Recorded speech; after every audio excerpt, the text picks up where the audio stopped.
So we are looking at a divine intervention as our topic. This is something that has been on my heart lately. And we would take some time to go around and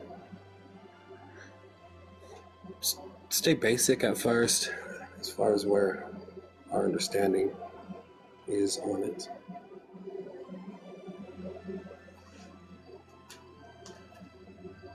Collectively, individually, we'll start there.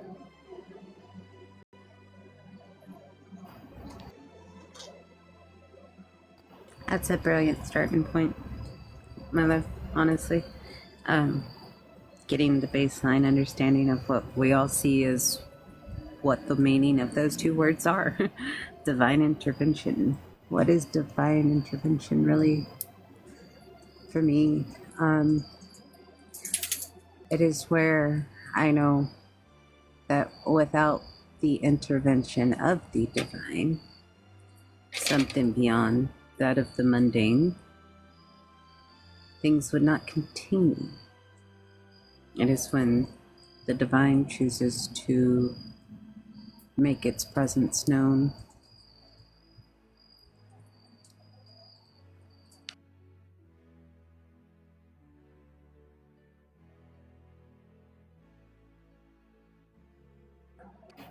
Well said. And yeah, I cut it Thank short. you.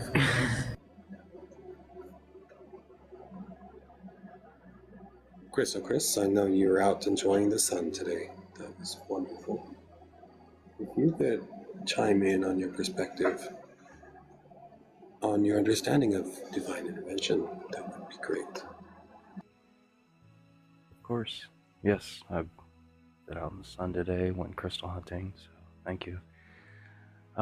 So the way I look at divine intervention is, the first thing I think about is intervention. That's some type of outside source helping us, intervening with a situation to guide us into a better place. So when we look at the divine, that's that outside source. It doesn't have to be an outside source. We could be fractals of that divine, but it's that guidance.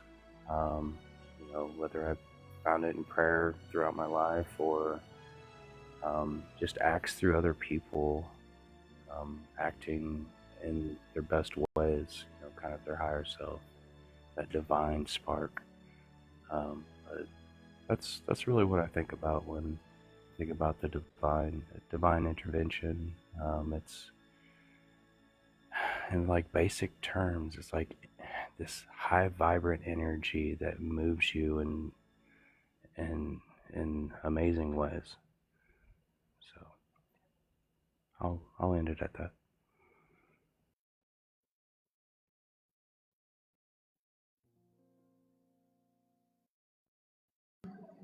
Thank you, brother.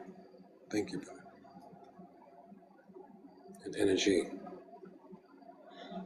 Interesting, indeed. Robinus, brother, where are you with your understanding? Divine intervention to me is when the universe is trying to set you on a certain path, an idea for your future to end up so you can end up to be where you were or where you are, so where you're supposed to be, and within that future that they have set out for you. And that energy protecting you, guiding you, and moving you along that path in order for you to become more and to continue growing. That's what I believe a divine intervention is.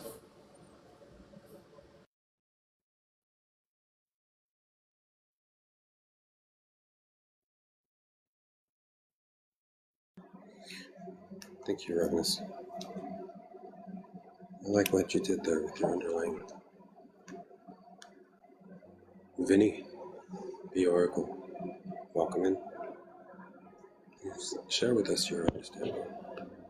Thank you, thank you. So my understanding of divine intervention, I can give you a few examples, but we'll just keep it my understanding for this first round here. It's a time in your life, could be anything where maybe you're out of balance, or maybe you're making a bad choice, or maybe you're about to head into disaster. But for some odd reason, something happens. Maybe you get a feeling, maybe you just decide to do something else, but you don't see what was going to happen, but you made it through. And through some odd reason, through the source, God, whatever you want to call it, your angels, your spirit guides, they help you get through that situation, and you're here today. So that's my understanding of divine intervention.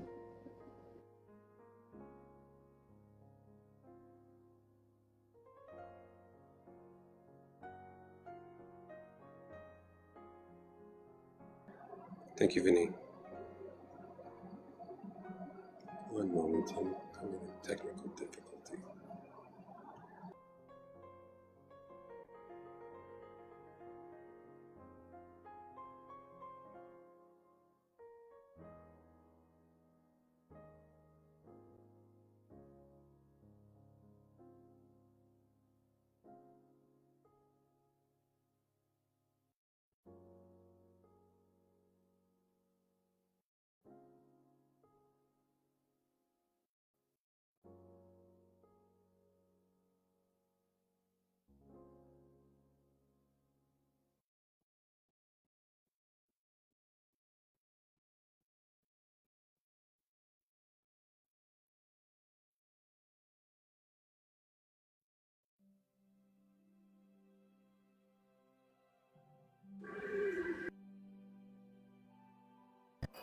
Hello, welcome in.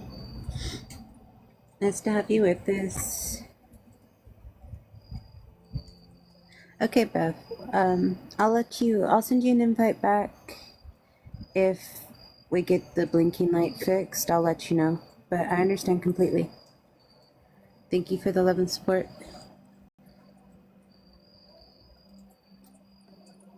Yes, the blinking lights, I believe Yeah. it is a camera. Yeah, it's the camera, love. If you don't mind, add another layer of whatever. There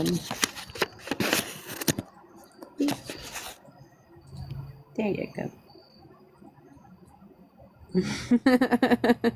No.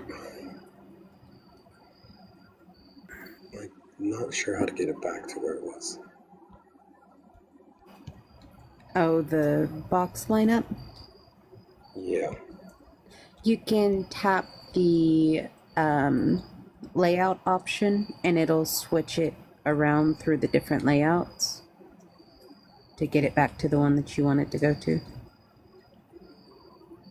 That layout option is where?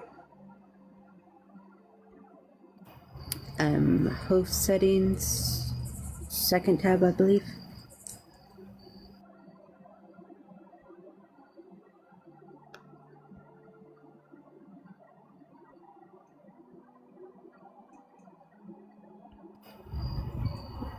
Welcome in, Sigma. Nice to see you.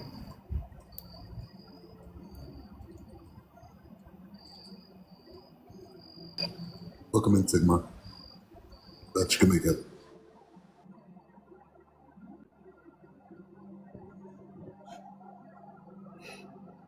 Forgive me, I'm a little new to doing this. Nothing to forgive. Take your time. We understand.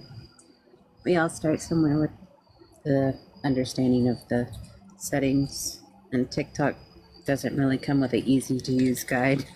So, yeah.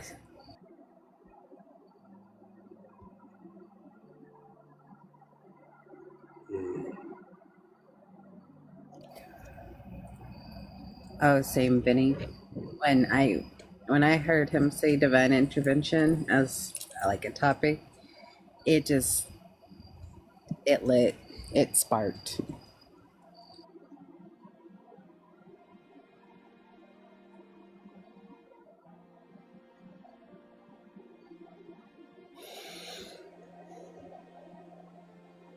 Good evening. Evening, Philip. Good evening. Philip, welcome. Definitely. Welcome, Philip. If you would please continue Peace with and your balance, Philip. understanding. Peace to you all. And, yep. So, would you like me to just, with divine intervention? Yes, what is your understanding of what divine intervention is? I had a little think about it this morning. It's just when you don't have to do anything yourself. Everything turns out roses, sunshine, rainbows, candy, and you don't have to do a thing. That's what I kind of think it is.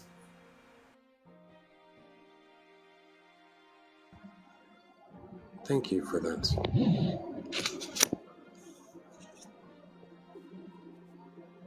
I would share my understanding of divine intervention.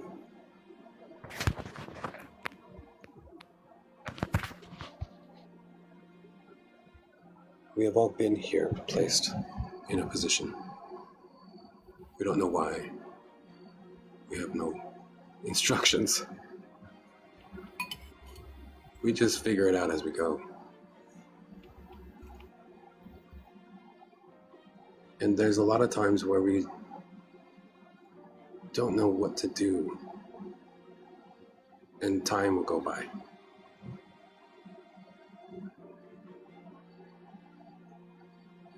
Sigma, welcome. Thank you. Salutations, everyone. I would pass the mic to you if you would give us your understanding. Just the first round. What divine intervention is to you? Well, my divine intervention, what it means to me, is based on my own personal experiences of something that I was headed towards, something intervened so that it didn't become a disaster of some sort where I would have been harmed or even lost the ability to be upright and breathing. And there was so many different little things that happened that I don't, or nuances that I can't recall them all like for detail, but there is a few events that definitely stood out in my mind that I know, it was one of those things where I was like, I just missed being destroyed physically, mentally, emotionally, in different ways. And I just knew that something came along and prevented the worst case scenario from happening. So something, a force greater than myself, was able to intervene and steer me into a different direction, because there were so many times that I had wandered off the path, so to speak, and whatever my path was at the time, it wasn't meant to go in that direction. So divine came and intervened so that I was steered back into the direction I was supposed to be going, even though lots of the time I didn't realize it, in the moment or at that time. But like they say, hindsight is 20/20. That's my contribution to what I think divine intervention is. I know there's probably more layers to it, so I'm excited to listen and hear that be unveiled as we have this conversation. Thank you for the invite, and I appreciate all that's here. Namaste. Thank you, Sigma. My love, would you be able to adjust the layout to 8 boxes so we could get another guest up? I always love a good challenge. They call it the grid layout if you're looking for the name of it. Thank you. Of course.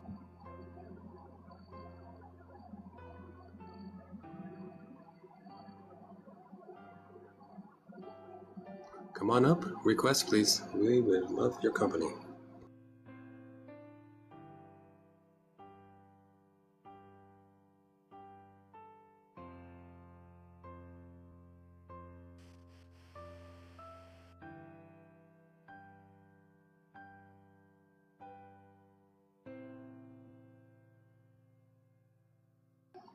Brenda, welcome up. Welcome in. Pleasure to have you here. If you don't mind, I would ask you to give your understanding of what divine intervention is.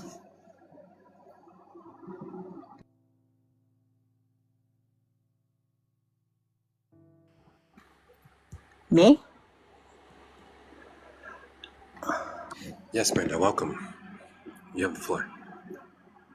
Now, to me, the word and what I feel from it, it makes me feel like divine intervention is your guides, helping you to stay on the right path, to achieve your goal to enlightenment.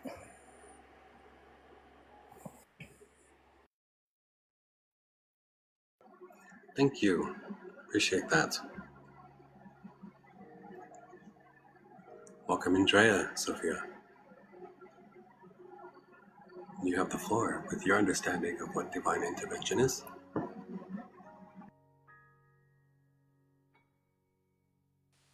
Hello, thank you for having me. Basically what Brenda said.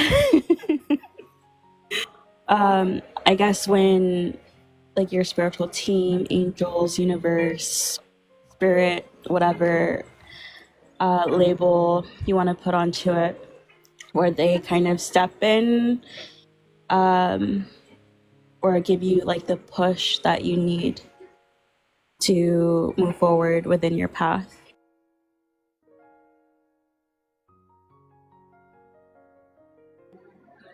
Thank you, Drea. Well said. In a word, it is correction. As I was saying before, we often get locked in on what we're doing for so long that we just let things go. We let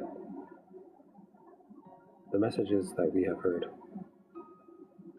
subside, and we continue doing what we're doing because it feels right. So there will be an intervention. There will be an intervening to your path to make sure you know what that message is. Oftentimes it could be just a message. Other times it could be something much more.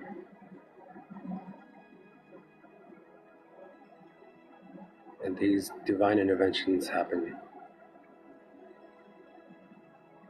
to each and every one of us.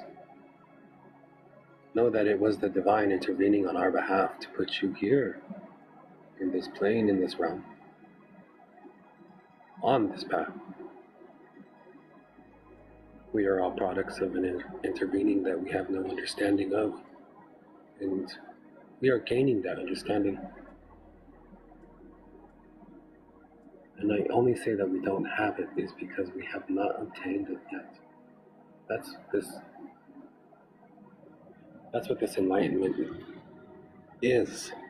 An attainment of that which was and has always been.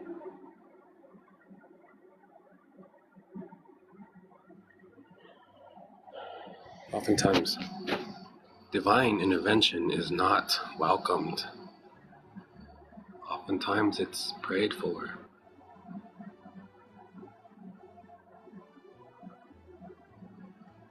There are experiences that have helped shape our world. And that would be the next round, of course, would be to reflect on an experience that you had no control over and you had to surrender to because it was an intervening of something that which is much greater than the understanding that you had at that particular time. Fire Ash, my love, if you don't mind. Of course. Divine intervention. For me, it's something that has happened a few times in a sense. So, to pick one,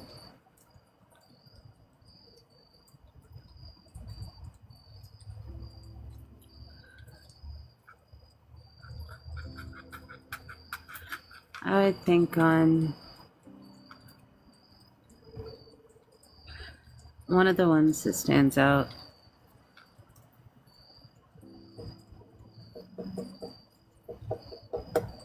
It was a hard one for me. It was a hard lesson. I had ignored all signs, all intuition, all warning. And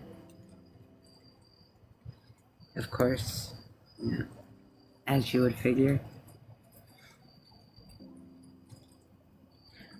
But more so, I chose to cross my own boundaries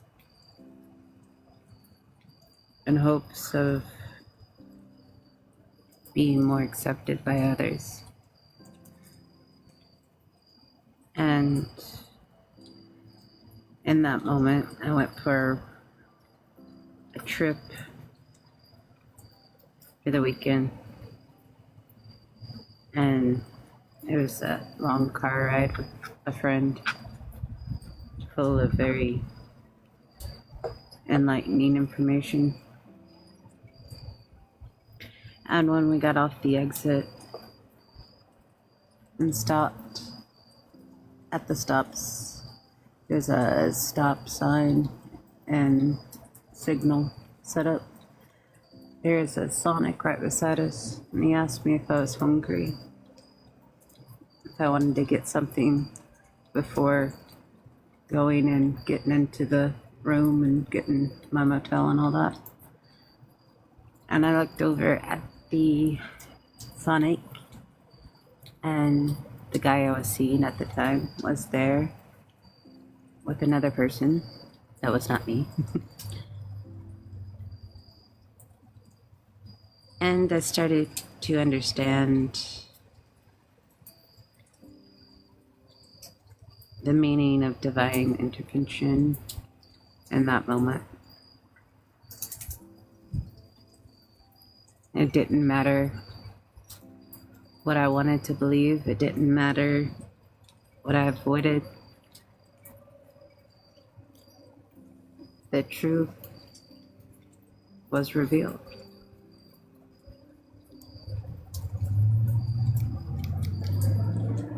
That's my divine intervention moment to start off.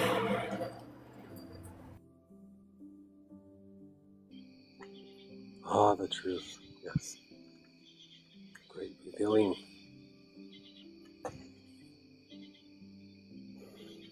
Much can be said about it.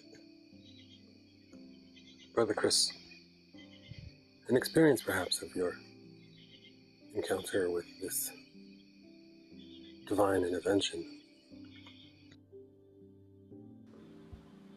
This is an interesting pattern.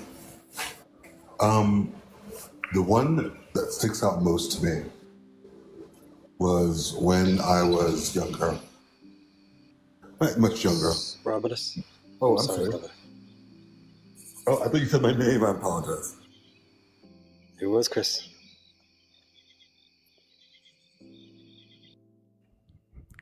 I'm just laughing. It's okay. Hold on. I'm gonna start off with a good story, because a lot of ones that I've had have been kind of in moments in my life that I thought I hit rock bottom, and then I even hit it later. But 7 years ago, I was in a relationship that was just really unhealthy. And I just got out of that relationship actually. I decided to go and see my cousins just on a vacation on a whim, and it's where I first met my wife. We did a long distance relationship, and when I was 33, I uprooted my life and moved to Arkansas with her. And it's been just a huge change for the better. Like ever since I moved, it's just, I perceived things. It was like a new, fresh start for me to perceive things in a better way, and it worked. I perceive things around me in a much more positive manner, and I was seeking love, and that's what I found. But it's all those, like, if we get into statistics, like, we're talking 1 in a trillion chances that I would even meet her in the moments that I met her, and all these things. And, like, that's just, there was guidance, because we both took a job that we never thought we would do. Like, I was selling vacuums. Like, I'm not a vacuum salesman. So, like, and neither is she. For some reason, we were led to get this job for whatever reason, and that was the only amazing outcome of it. So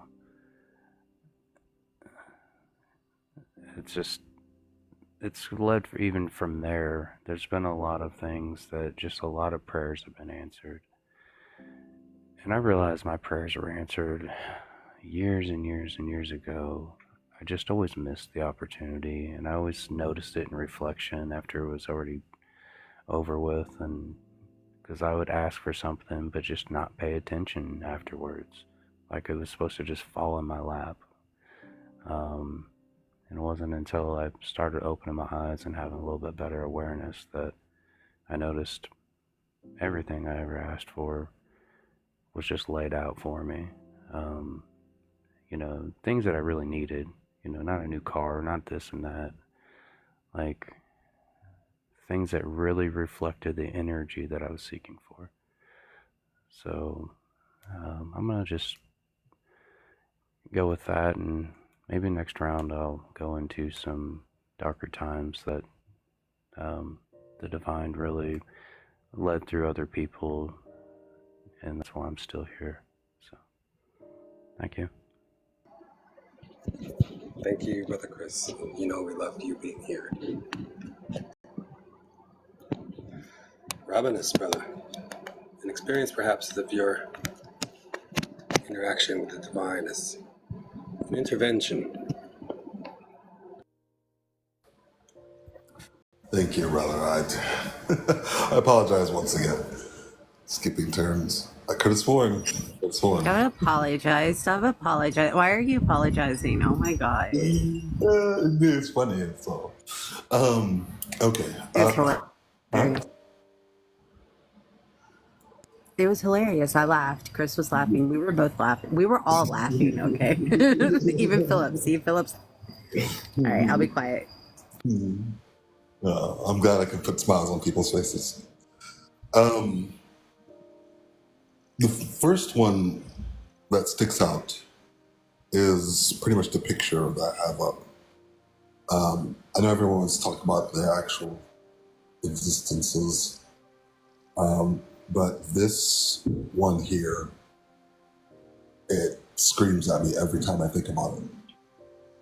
I was like in my 30s, about 35 or 45 now, and after so many awakenings, you feel that, you're it, you're him, you're the cream of the crop. Your energy is flowing, and your abilities are pretty much on point. And truthfully, humbleness was not in my vocabulary.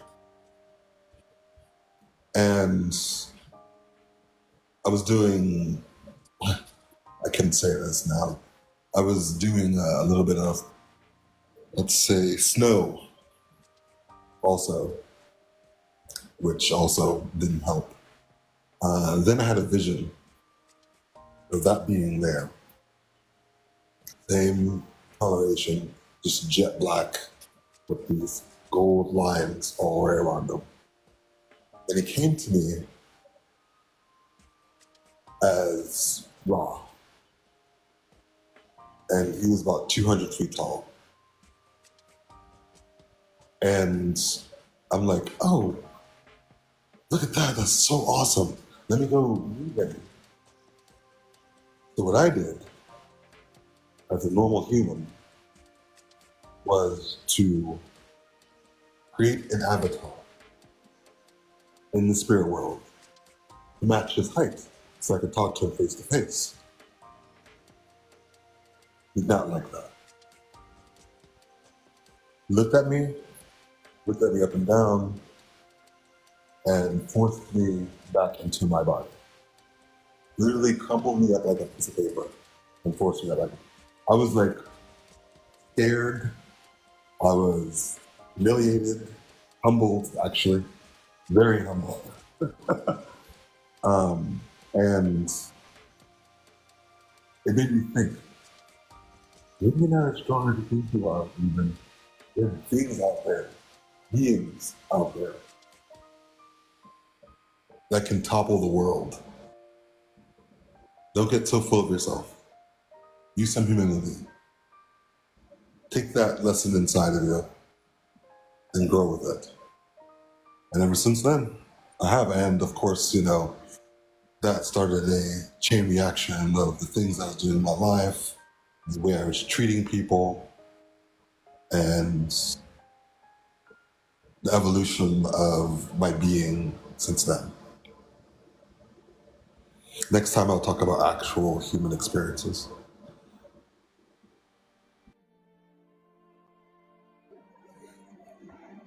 Thank you, Ravenous, as captivating as ever.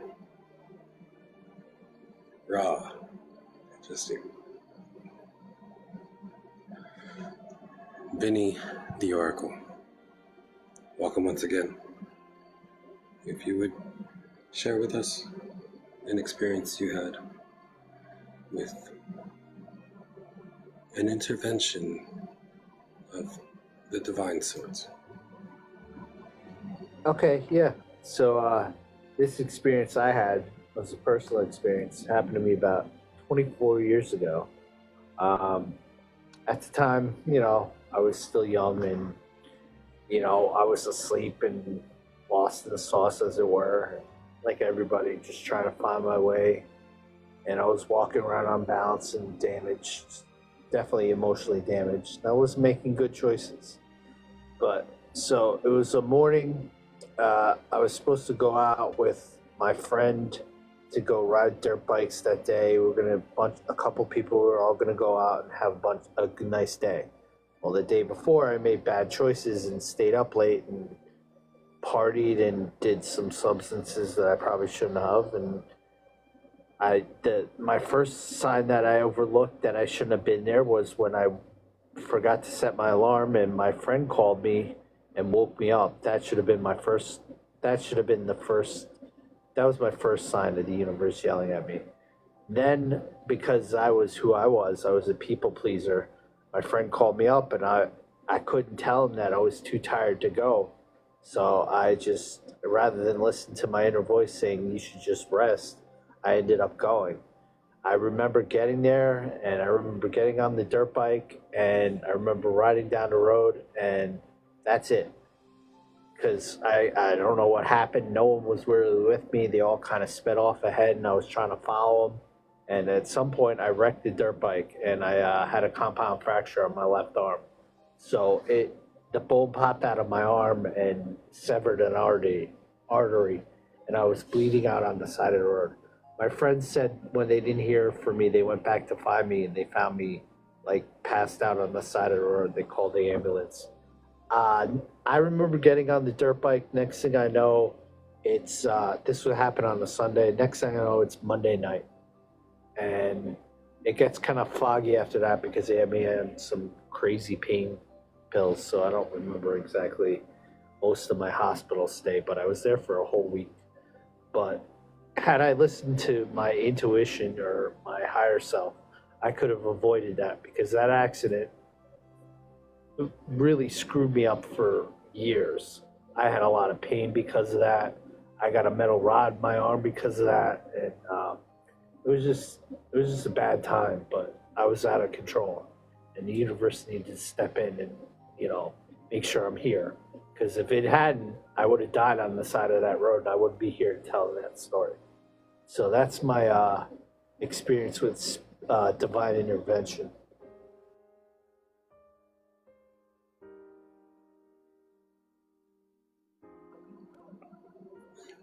Thank you, Vinny. That is appreciated. It often does take a life and death situation to recognize. Philip, welcome back. Thank you, sir. The floor is yours. Thank you. And thank you again for having me. And I guess mine is with hindsight, as I think it was a Brenda maybe said, hindsight. Detachment.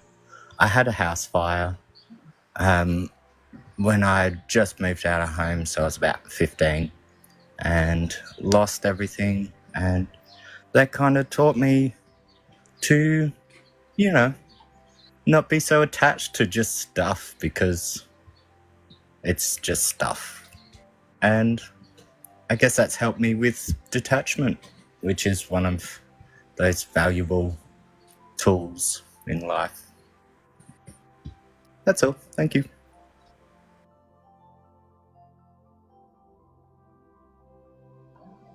Simple, direct, yes. So no one was injured. No one was hurt, so it was good. Good thing. The lucky few, learning to detach. Appreciate it. Sigma Dragoness, if you would be so bold.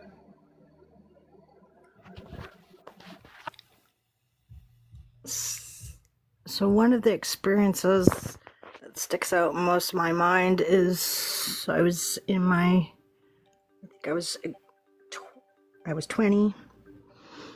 I was in a phase of what I call escapism. I was with my boyfriend and his friend. We were like friends together. We went to the local. I'm trying to be careful how I say things, because I know TikTok is really picky about certain things.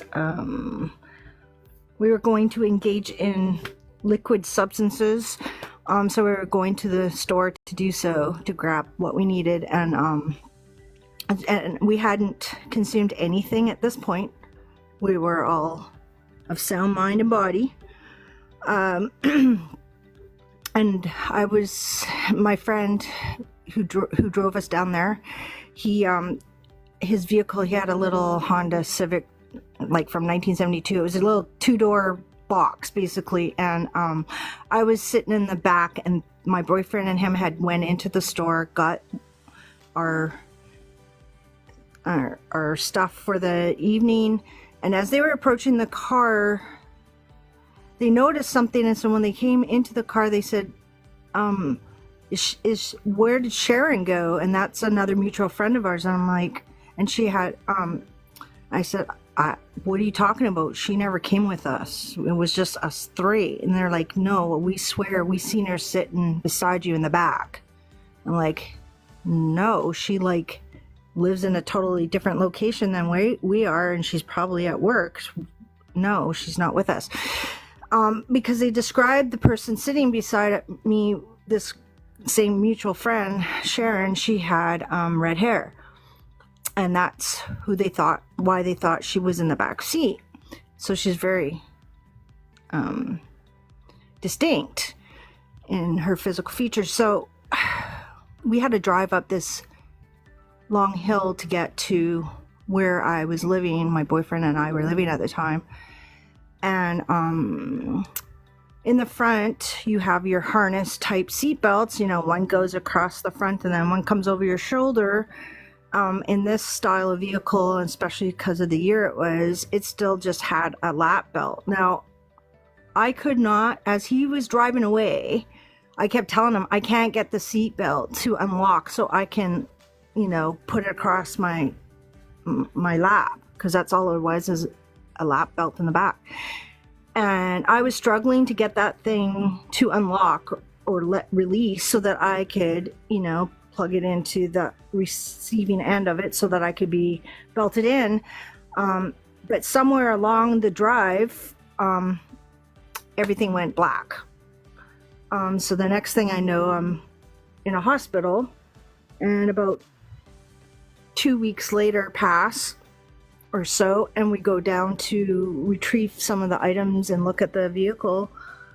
And at this point, I'd found out that we got broadsided by a big, huge, 1970 something pre-Gian 4-door, like a big, it's like 3 times the size, and it broadsided us on the side I was sitting on and my boyfriend's side, so that was the passenger side. And on the other side of like where this road came up to the top, it was like a landing, and then on to our left there's another hill.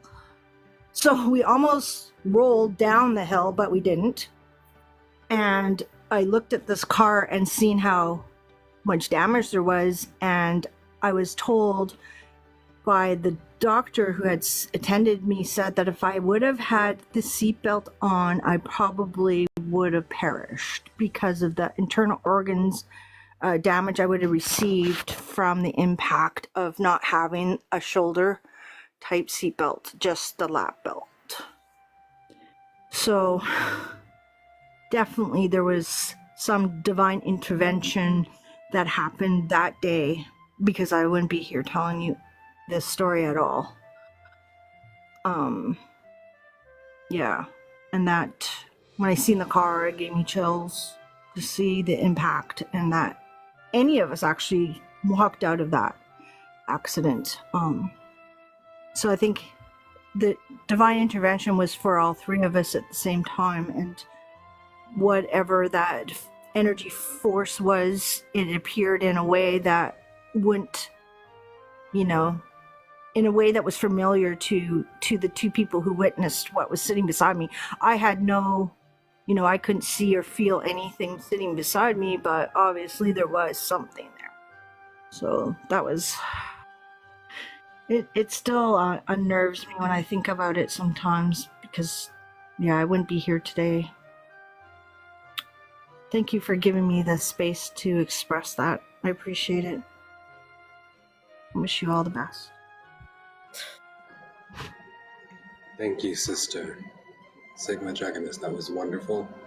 And again, we are very much appreciated that you are here. Our Lady Brenda, if you don't mind. Okay, I'm going to tell you a story that changed my heart, my soul, and my spirituality. And it's from my brother. My brother was 27 years old, and he always said that I'm not going to live very long. He always said, yeah, but he lived his life fast and hard, and he enjoyed his life. And one day, me and my mom went to bingo, and my brother had come in that day, and my mom goes to my mom and he said, Mom, will you wash my hair for me? And my mom went and washed his hair and everything. And my husband took me and my mom to bingo. When we were at bingo, we just sat down there, and next thing you know, my mom started getting all upset. And she goes, Brenda, we gotta leave. And I said, Mom, that's a long ways to walk home. She said, I'm leaving. So she just got up, and I said, okay, Mom, I'll go with you. And we started walking down the road. And who showed up was my uncle. He had picked me and Mom up. We didn't call him, but he picked us up. And he said, you kids, I was just a kid. He said, get in the vehicle. So I got in the vehicle and we went home. And my dad, he said, girls, sit down. He said, I got something to tell you. And before my father could tell me, I knew something bad had happened.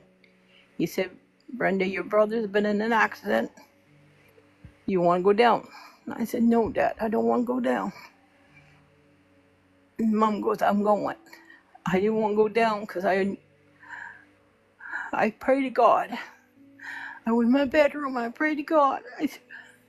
I said, God, please save him. But I knew he wouldn't be able to save him. And my brother was under the car for a long time. So he had passed on from there. When my mom came home, they had took him in the ambulance. He came back once, and then they couldn't get him again. But after that, a lot of bad things were happening. A lot of bad things were going on. And I told my brother, I said, I need you to come and help me. Because it was my husband that found him. And then all people were saying bad stories about this and that, which wasn't true. I said, Ronald, you got to come and help me. And then I went to bed. And I went to sleep. Get up the next day. I live in the country, so I hang clothes outside. I walked outside and had this weird feeling something was going to happen. And I looked out of the sky, and out come this big, bright light. It was like an orb, and it came right down in front of my face. And I looked at it, and inside of it was the shape of a yin-yang. And on one side, there was a blue, it was just like a heartbeat beating in there. And on the other side was pink. I looked at that and I said, oh my God. I said, what is this? And I said, is that you, Ronald? I thought, is that my brother? And I said, Ronald, I said, if that's you, show me a sign. And my lights went off in my house and came back on. I said, I asked him, I said, can you help me? And it moved back and forth. I told him what I wanted him to help me with. I went to reach for him, the orb, and it moved back and it took off. That night I went to sleep and I had a dream of my brother. My brother said, Brenda, he said, I want to answer a question that you always want to know the answer to. And I said, what is it, Ronald? And when he went up there and he had a big smile, he said, Brenda, you know, he said, I can go anywhere I want now. I can do anything I want. He said, don't be scared. He said, this is just the beginning. And when he was saying that, he was pushing on me. And I said, how can you do that? How can you push me like that? He goes, it's an energy. And I said, okay. And he had such a smile on his face. And he said, Brenda, I want you to get a piece of paper. I want you to write down some stuff for me. And I said, okay. And he started telling me things to tell all my family and stuff. And then he showed me who would pass on next. I said, Ronald, I don't think we should do this. This don't seem right. And then he looked at me and smiled and he said, okay, Brenda. He said, but because of that, now I'm not scared to pass on. Because he showed me what it was like over there. And at the end of it, when he was leaving, he got on his motorbike. And he was flying over right to the sky, smiling. And that changed me. Because of him, I'm not scared anymore. And everything he told me came through. And he helped me because I asked him to help me with something. And it was all settled. And all the arguments were all done. So he came through for me. Thank you.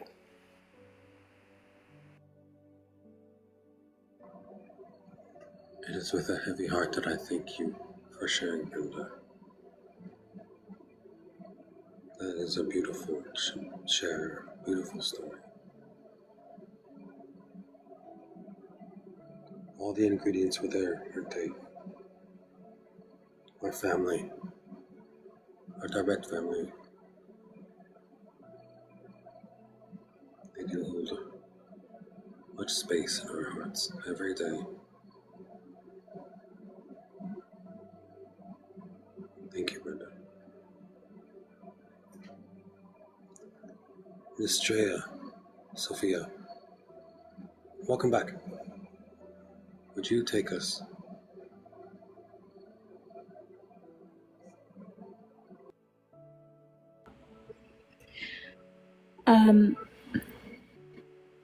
Wow.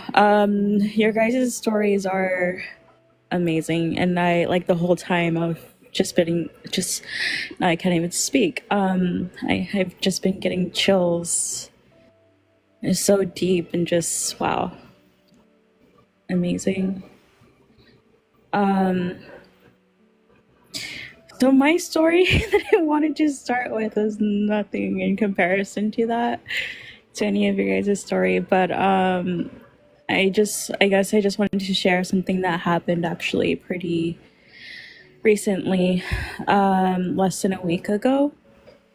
And for me, my divine intervention, it for quite some time, I keep getting messages about what I should be doing or what I'm supposed to be doing in regards to my path, and I've just been stubborn or feel like I'm not quite ready and not as learned and stuff, and still like I keep getting told that I don't have to perfect stuff to share what I know. And for me, my divine intervention was someone giving me a call, yelling at me and scolding me. I don't know. So yeah. So I felt like I was getting in trouble. I was disciplined. But it also put things into perspective and set things into motion. So I will be slowly but surely doing certain things differently and putting more of a message out there about what I do know and what I've learned through experience and stuff. So yeah, that's my most recent.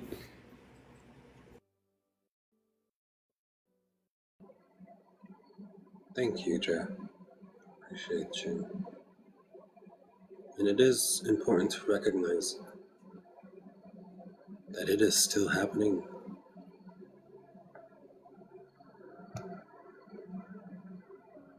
Puzzle piece. It is still happening. This intervention that we are all a part of.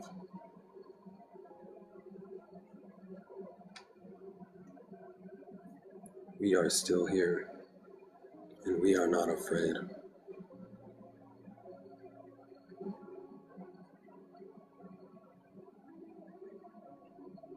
There are elders involved in our development.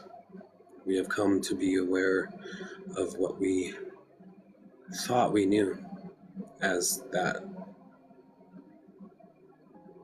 only a thought. That thought could last years, and it could take us places where we never thought we could ever be.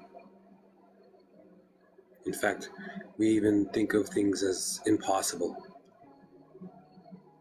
We limit ourselves to what we see outside our window.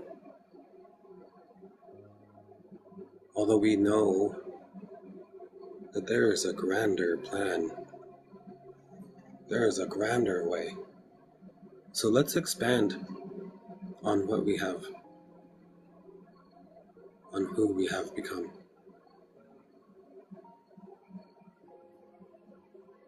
Divine intervention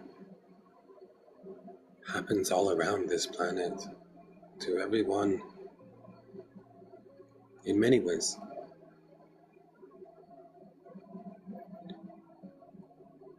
And recognition of that is felt mostly.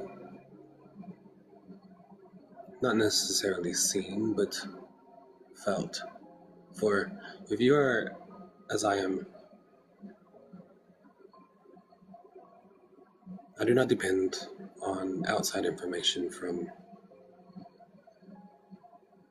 this television, right? I don't at all. But I feel it happening.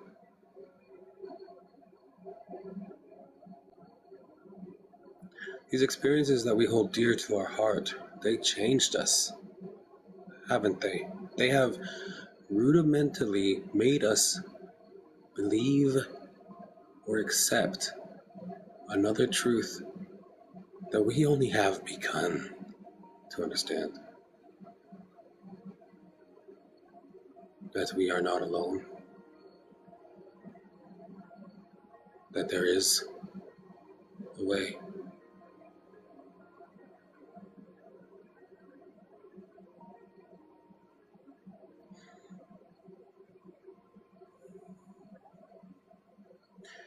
I thank you all for your shares, and they are all heartfelt.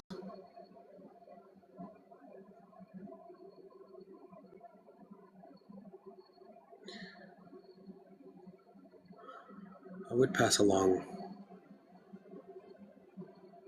if anyone would like to continue with their experience from a broader perspective, perhaps, or another.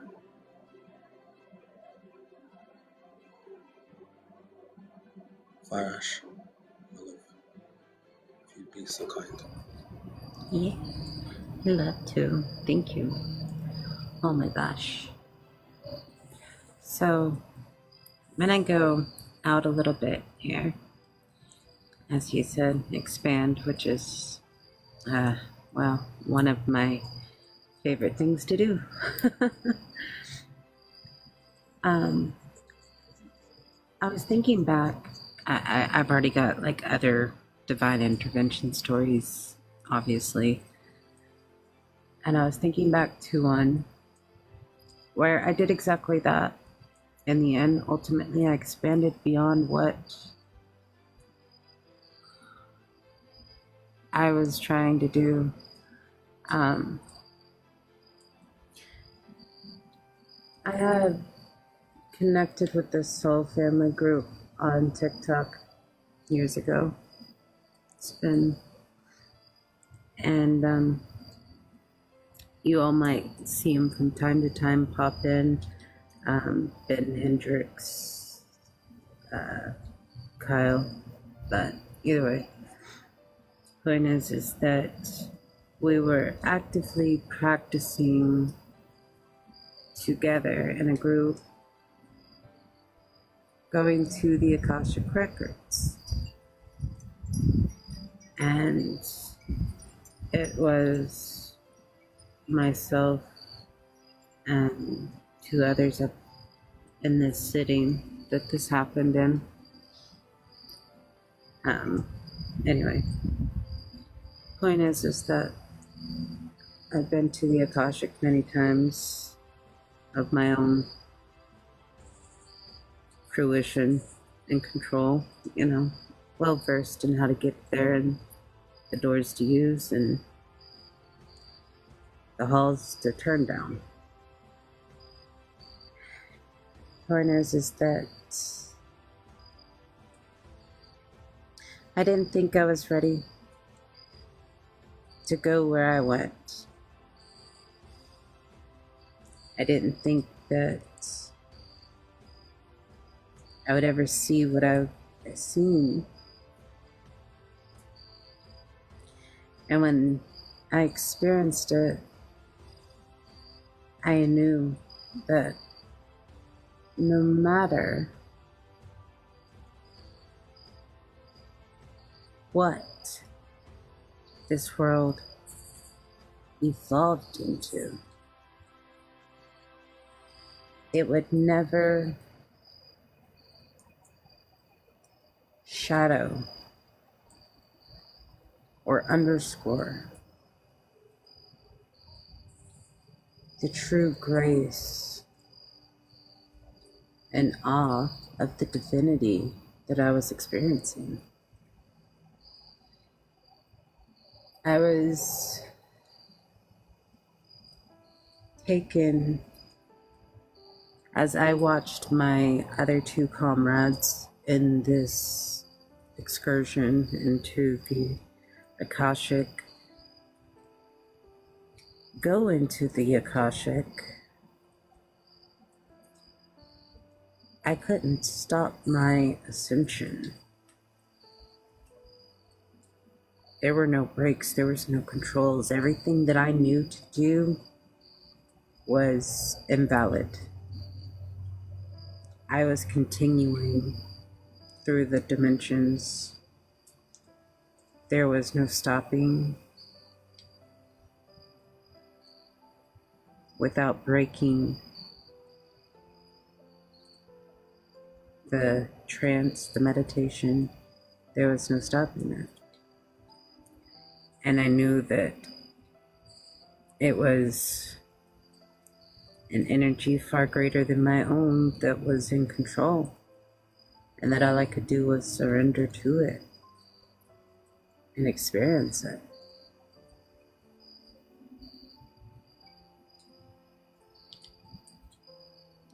I met the crystal and Sophia. That's when I was introduced to the crystal and Sophia for the first time, visually. Yeah. You are very welcome. I love you. Go ahead.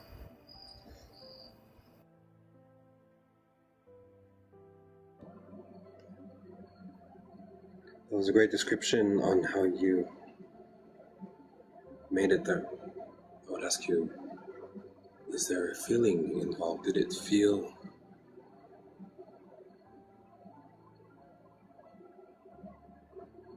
and if you would describe that feeling for us?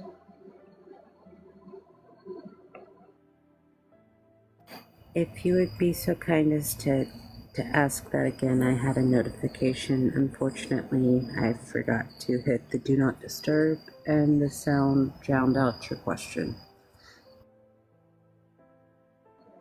Of course, there are feelings involved in our interactions with the divine. And I would just ask it, if you would describe the feeling that you had in doing so. Certainly. And I'm actually really grateful you asked that question, because to me that is one of the most astounding things about that experience was the amount of complex emotion and vibration that existed throughout existence. And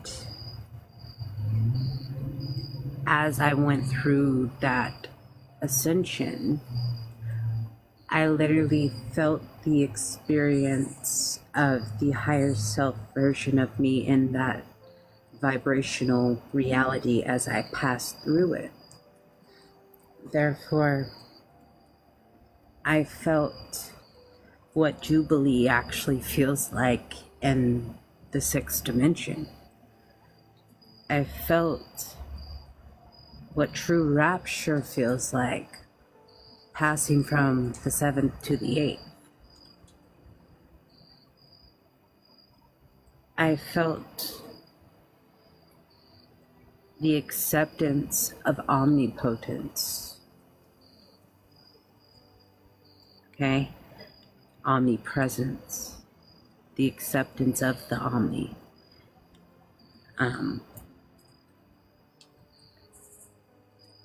Of course, I felt love.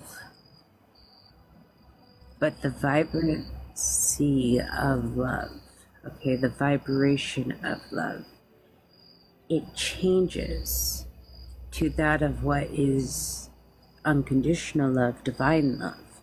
And that feeling, that is the core energy signature of existence for a reason. And when you see and feel and experience divine unconditional love like that, you can't ever unfeel these feelings. These are feelings that, even if you've only experienced it this one moment, this one time,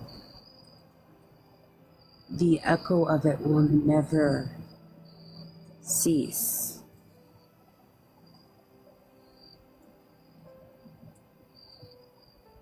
And you know that the feelings and the complexity of them,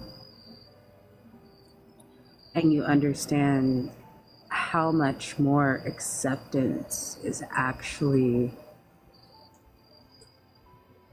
prevalent and relevant. It's not that these divine beings are incapable of feeling feelings the way we feel them. It's that they're capable of so much more.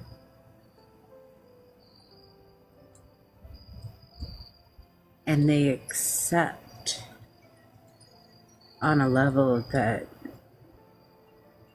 well, it's why they're divine, right?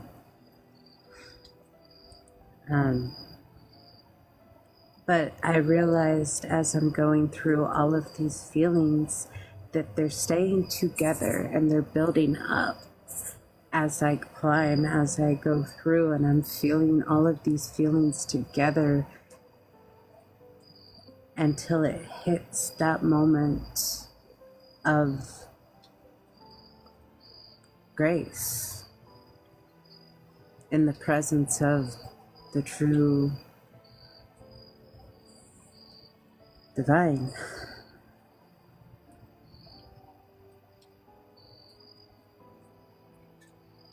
Source point of creation,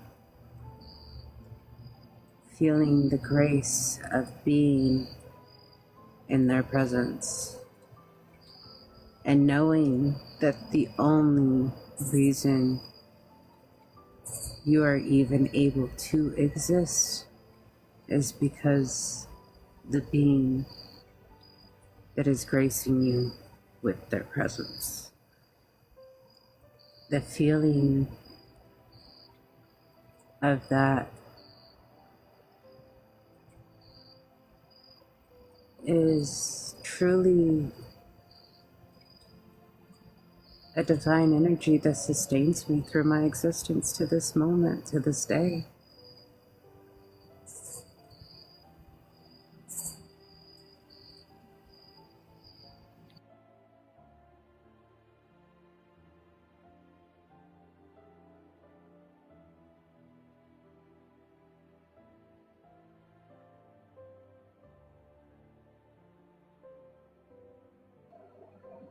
Very much appreciated. We all appreciate the words. These words that we speak, they affect us in so many ways, and they allow us to feel things that we have a lingering feeling of. And when we hear these words, we are able to place that feeling there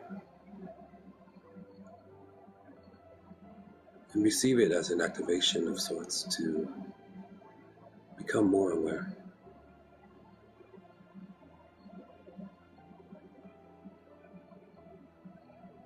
Brilliant. Truly. Brother Chris, if you would please. Yes, brother, thank you. So I'm gonna basically, my last story was talking about how I met my wife here in Arkansas. I'm gonna backtrack, and it's just basically only about a year prior to that. Not when I met her, but when I moved here. So I just got out of a toxic, real bad relationship, and I was just done. I was still even in my spiritual practices, just gasping for anything. And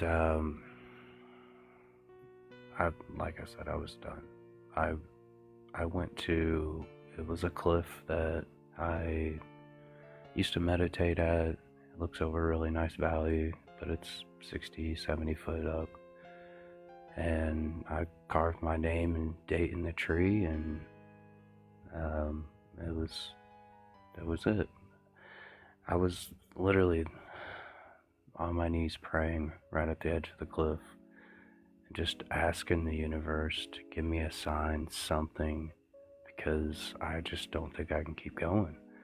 And my phone rang, and it was a lady I work with that we talked about a lot of spiritual stuff together, and she just happened to have a question, and she heard it in my voice and called me out, and I just broke down in tears. And she actually met me that day, and her and her husband met me. They're really cool people, and they just spent a few hours with me and talked to me, and it helped me out. It helped me out tremendously. And 2 days later, I was at another cliff area, that not having the same feelings, not wanting to end things, but I was meditating and I was praying. I was meditating for a few hours, and I got to the point where I was asking, what do I do? What do I do from here? And my phone rang, and it was my cousin, and he said, hey, I haven't seen you in a while. You guys, why don't you come up and hang out for a week, 2 weeks, a month, a couple months? I'm living in Arkansas. It's not too far from you.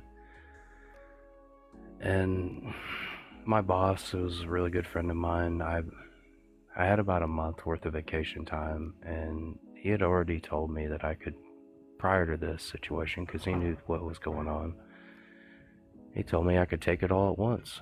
So I came to Arkansas and hung out with my cousins and decided that I needed to try to do something different.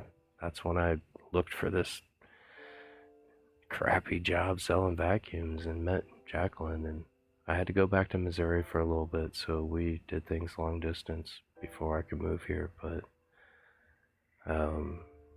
all these really dramatic shifts to change my life and to seek for different things in life. I never really was. I was always about nature in my life, not real big on materialistic stuff. But I was always allowing outside influence to affect me. And it's been about probably 6 years, 5-6 years, that I've really been able to just embody myself and let myself generate the energy that I am, and not let these outside influences get to me. I think the older we get, that kind of has a play on it. You just kind of get to the point where you don't really care what other people think, and you get to start shining in your own star, your own light. Sometimes it happens naturally, and sometimes it happens through these traumatic lessons. But it's kind of like the saying is, to rebuild something, you really got to knock it down and rebuild it right. So that's what I feel like's been happening for the past 10 years, is the teardown moment happens pretty quickly, and the rebuild moment, you can take your time with that. So I think I'm in it right there, though. I appreciate you guys. You're doing an amazing job, Vision. So love you, man. Brother Chris, I do appreciate that. I'm still learning. And thank you for your share. These toxic relationships we have all experienced. It is a remembrance of what we limited ourselves to. Thank you, brother. On to you, Robinus, if you would bless us with your words. One of the strongest divine interventions experiences I've come to realize is when you're in need or you're in trouble and you don't know it, and a friend or a family member shows up out of nowhere. They just, hey, what's up, man? I'm like, oh, nothing. I remember I was in downtown LA at night. This guy from a bar was like, man, I want more alcohol. Didn't have any at home. And then like this dude just came out of nowhere. It's like, hey man, like a weird djinn or a demon or something. You know, an angel angel of alcoholism. It's like, hey man, dude, I got some some alcohol in nearby, man. I was like, how would you know? How did you know? First off, I was asking. I think he asked me if I wanted some like drugs or something. I was like, no, man, I want some alcohol. He's like, yeah, man, I got some. And LA, especially in Hollywood, you can actually buy like bottles that I'm not sure where you get them from. Whether they steal them or they have a truck or something that they pulled over back, you know, like in the mobster days or something. Like they have like a pack of they steal a cigarette truck and sell them on the side back in the 70s and 80s. Anyway, he had it. And what I didn't realize is that I wasn't drinking because I was drunk. I was very intoxicated all the time, pretty much. And as I was walking, we talked. I was like, yeah, man, I got some money. I got some cash on me. And then there was this, like, as we were walking, I see, like, this tent. Like, these, I guess, homeless people. And they were, I think they were preparing themselves to rob me. And I was just looking, I was getting kind of nervous too, because I could feel the energy change. It was no longer inviting. And then, out of nowhere, my friend Ian just come downtown on the same street in LA, just come driving past. He said, hey, Ruben. I was like, Rubes. He calls me Rubes. Hey, Rubes, what's up? I was like, hey, man, what's going on? What you doing? I was like, oh, I was going to get some alcohol from this dude. He was like, nah, man, come in the car. I was like, what? No, I'm just gonna get some. No.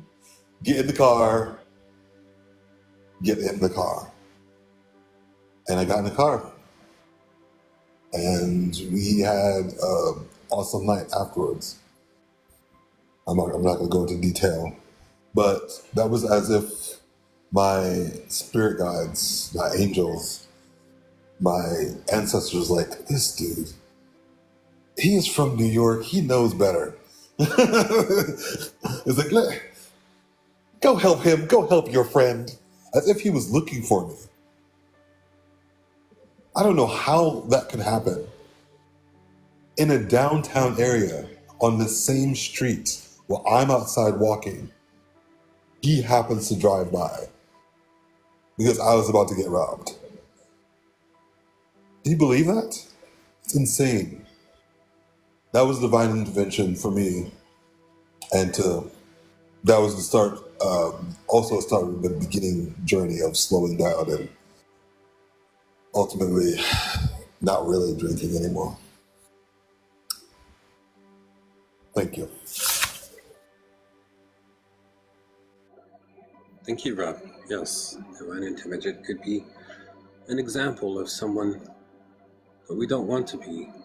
We could be if we went down that road.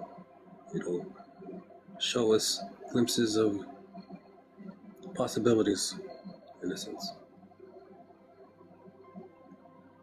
Vinny, an expansion of an experience, perhaps. Okay, so before I go on to an experience, think about it this way, right? The spiritual awakening, that's the ultimate example of a divine intervention. Because if you think about it, before then you were walking around kind of lost in the world, not really knowing what's going on, and all of a sudden you start awakening and things start getting open up for you. You start getting information you normally wouldn't have been able to see or understand or even get.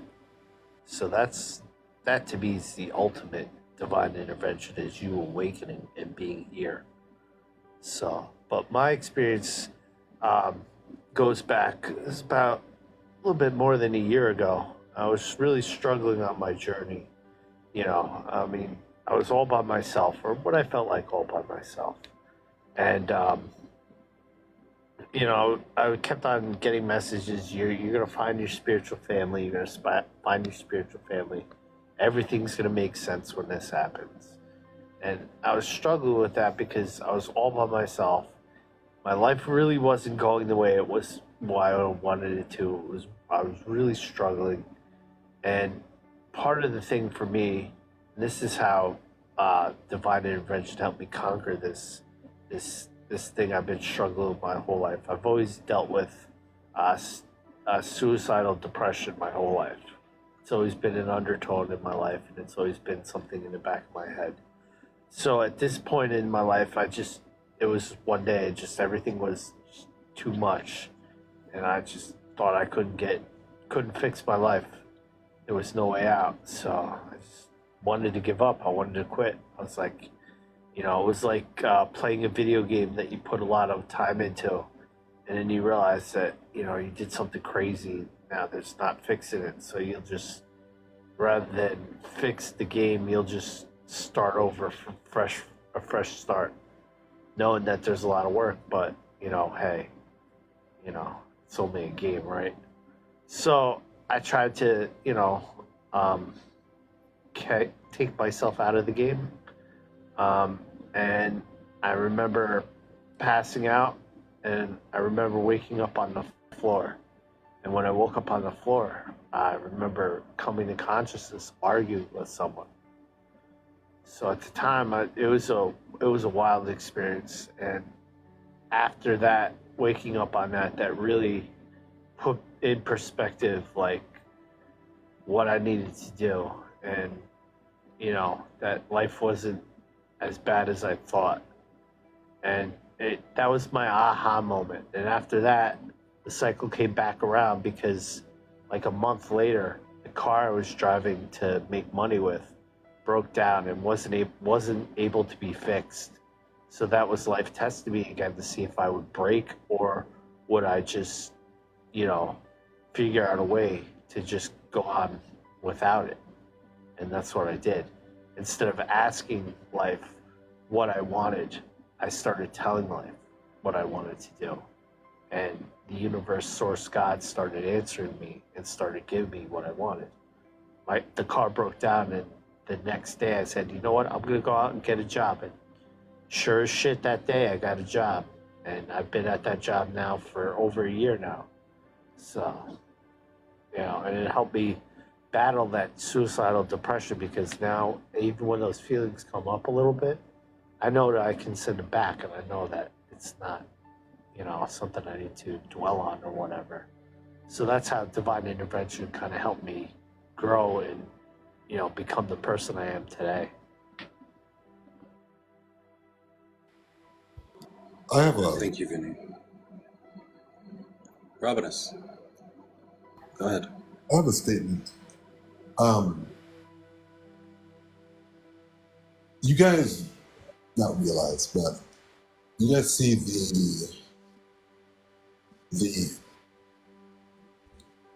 the correlation between alcoholism, drugs, and spirituality, right? And awakening, and depression, suicidal thoughts. I just want to say that there is a huge factor there. It becomes too much when you're young or when you're first starting out. Sometimes it helps you, sometimes it like makes you depressed because you realize everything wrong in the world and you feel it. You become open to it. And if you survive, you become more. And if you don't, you gotta do it all over again. But yeah, it's literally one of the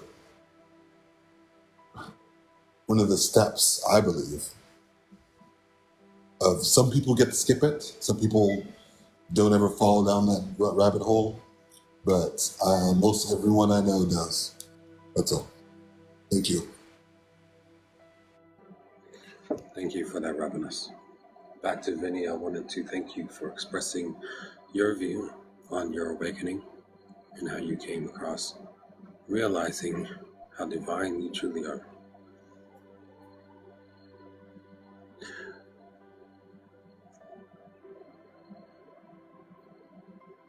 Philip, brother, your presence here is intriguing to say the least. Welcome, and if you would expand on perhaps an experience or something out of this world. Why, certainly, dear sir. Ever since I saw a UFO, I kind of keep my eye on the sky. And one night I seen a star that, well, didn't have the same, it wasn't staying still. But it was like a star. And I thought, okay, satellite, it's kind of, but it didn't have a blue light like satellites do. And so I kept watching it. And then it avoided another star, like it took a left turn and then a right turn. And I thought, well, that's not a meteor. So I got this really high-powered torch and I flashed it. And then, I flashed SOS to it. And then I come inside and 2 minutes later, the lights turned off and on again. So what Brenda said before, that just reminded me. I'm like, yeah, that was like awareness. It's like, maybe don't ask outer worldly creatures for emergency assistance. That's funny. Anyway, just thought I'd share that. Thank you, brother. Perfect timing. Thank Our you. sister Sigma Dragoness. On to you with your awareness, if you don't mind. Yeah, I can relate to a lot of what was said about the escapism. I mean, people call it addiction, but in reality, the root of addiction, whatever you choose that to be, is escapism from the reality, the harsh realities of probably your childhood. And I know for myself, that's what it was. My arch nemesis was my mother. And there was a lot of loneliness and being alone growing up. So as a child, you don't know how to cope with these things because you don't have the experience. You don't have the maturity and whatnot. That's what, the adult's job is to nurture you into becoming an emotionally stable, well-rounded human being. But unfortunately, when we look at the world, it's not really designed for us to thrive. It's designed for us all just to survive. And for generations, that's what's been happening. And so these things get passed on from one generation to another, whether it's consciously or not.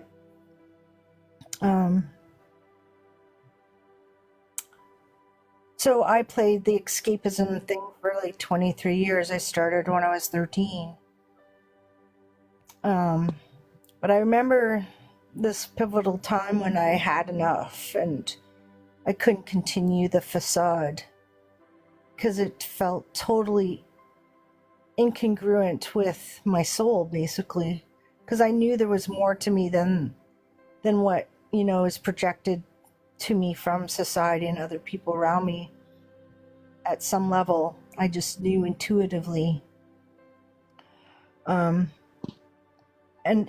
even as a young child, I had concluded that just because I couldn't see something with my naked eyes did not mean it didn't exist. You know, and one example of that is there's oxygen in the air. I can't see it with my naked eye, but I'm breathing because there's something that keeps that life, that breath coming in through my lungs and keeps me functioning. So, when I had enough of this escapism, and religion was never a route I was born into. It never appealed to me for various reasons. But I remember when I was out in public and I was just in the zone and I didn't really think about who could hear me or anything like that. And I was just having this conversation out loud. And I was saying, well, I know there's something greater than myself. Maybe it is myself. It's just can't be all here incarnated with me at the same time. I don't know. But whatever, there's these things you're not to me. Like, I don't believe in the fire and brimstone kind of attitude, and I believe you're this and that. And so I was having this dialogue out loud, and it brought so much peace and just filled me with so much contentment that I hadn't felt for years, probably my whole life. And I don't know, some time had passed, and the next thing I knew was all the to stop the escapism. I knew I needed to put in the work, but I had no clue what that looked like. So all I said is, I know you've been giving me the nudges, the indications, the, warnings and whatnot, and I've been ignoring them. And so now, please, just give me the indications, the signs that I need to know what direction to go. And you're going to have to make it super obvious, because before your indications on that were subtleties, and I was ignoring them. And so the next thing I knew, a whole bunch of opportunities, or I like to say doors, started opening for me to take a different direction onto a path of healing all these inner child wounds and all these experiences that had caused so much mental anguish and so much psychological damage, to help me unravel all that and pull all that dark layers of shadow that were there, that were, no longer serving me, because they had served a purpose at one point to survive my childhood experiences. But I wasn't thriving. I was just like, I had been victimized. Then I went into survivor mode, and I kind of stayed there, and I wasn't moving out of that mode into being victorious. So all these doors opened up for me so that I could start anew, and it was like a brand new slate had been cleared so that I could start the healing process. And yeah, that was really where the spiritual aspect, I think, for myself started to flourish, and the insights started to come, and I started to see the signs, the symbols, and how the universe would talk to me and guide me into the different directions. I know I had intuition even when I was younger, but if we do everything by heart only and not using our mind, using logic and reason, we can make impulsive decisions that aren't aren't always in our best interest. And I knew that from my own experience that I had done that. And I was my head and my heart was not aligned. And I heard one time in my journey along that recovery path was, the longest road is between the head and the heart. And I can relate to that because I can attest for myself that's what it was like. And yeah, that's all I have. I'm sorry, I ran out of steam. I was in this flow, and that's just my divine telling me, okay, that's enough. I ran out. But thank you so much for listening, people. You all are so gracious and so kind, and I love the energy that this space provides. It's been a while since I've been able to express myself in this way, so I really appreciate it. Much love and gratitude to you all. Sister Sigma, your expression is very much appreciated, as well as your brevity,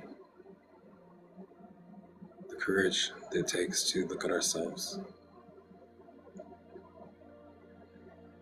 to know what to do, to be better, and to do it. This does take much courage. The divine does intervene to remind us of our place. Our Lady Brenda, with your kind heart, please indulge us. Well, what I'm going to say here, you're going to probably find it kind of weird. When I came into, and I was being born to a family, I came into a big family. A family of 9. But I always wanted to be by myself. I found solitude and joy being by myself, and I loved the dark. And when I came into this life, I came in feeling that it was only a small part of my life was here. And I seen so many things in my lifetime at a young age. I seen my grandfather came back before he was when he passed on, 3 days later, he came and visited me on my bed. And that was the first thing. So I could see my grandfather, because for some reason my parents didn't want me to go to the funeral. Then I seen a lot of weird things in my life. So I knew I was to search. I have a true desire to search, because I know I want to become one. I'm only a small part of myself. I'm only 1/10. And I came into TikTok. I didn't even know what it was. My granddaughter told me. Then I started meeting people spiritually. And I started learning from other people. Some of the people right here. I like to ask questions. And because you guys are helping me by asking questions, I can understand a lot more. I have a desire to learn. And I have never met anybody that didn't answer my questions. I never did a meditation in my life. My first time I got to do one was with a person named James. And the first time I got to experience it, I end up seeing something I'd never seen in my life. I could feel myself I felt myself rising up. I came to a place, I could see where I was. I was in this place way above earth. And like I was looking down, I could see like it was like a spindle. And I was looking down into it and stuff. And then I had come back and I told him what I seen. And then he showed me a picture, and it was a picture of that. Then I met somebody else, and they showed me some other stuff. But I want to thank you guys for allowing. I'm a shy person, and I just want to learn from you guys. That's what I want to learn. I want to learn before my time comes. I just want to be. I want to find the rest of me. I want to be one. Because I know I'm not whole.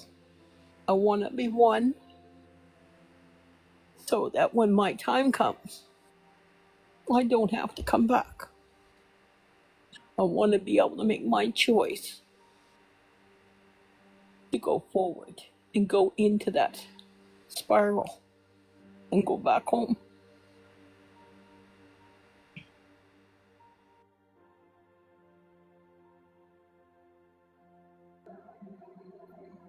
Sister Brenda, that is beautiful. That desire to express is something that I know we all feel. We all relate to that. Oh my goodness, there are times where that is all we want. That is all we ever want to be.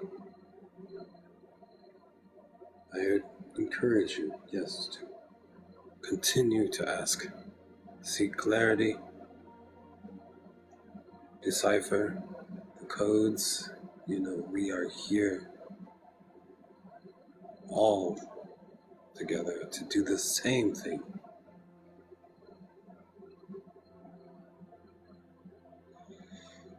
Thank you, sister. It's heartfelt.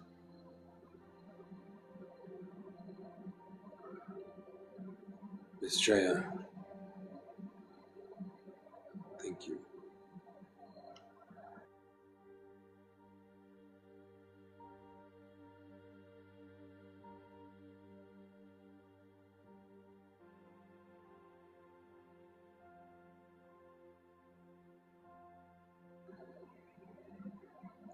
Drea Sophia, you are invited to speak at your leisure.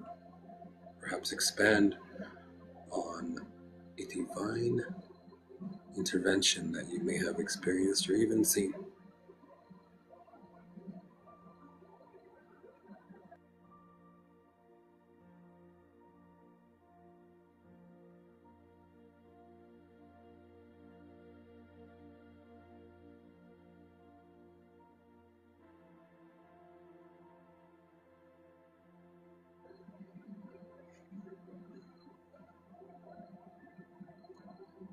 If she comes back, please allow me to be aware.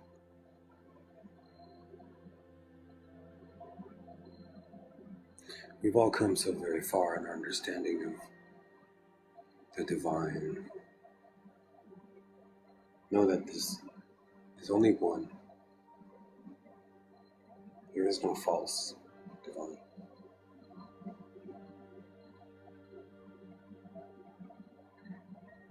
An intervention, as I said before, is often not welcomed. Or is it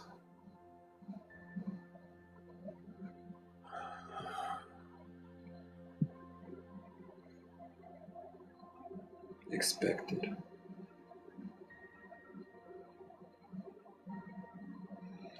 It comes and it goes just as quickly as you can blink an eye.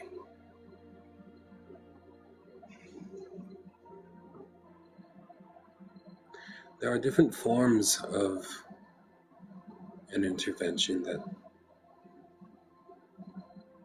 changes things. Perhaps there's a community that gets their entire community swept away.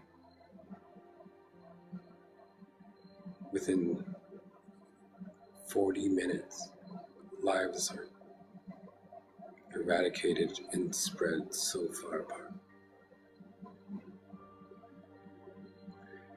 It comes back to adaptation, finding that balance, these things that we hold dear as foundations of who we are.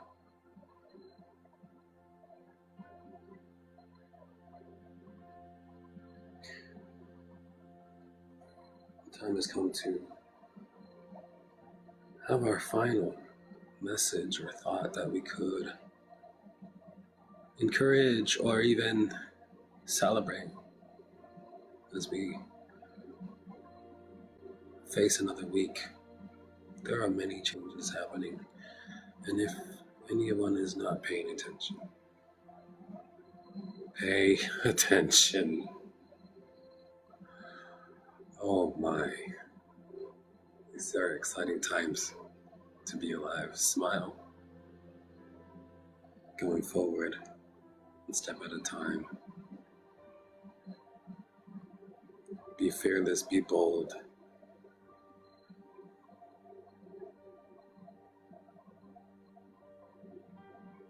Fire Ash, if you would, be so bold. Lead us in your final thought for tonight.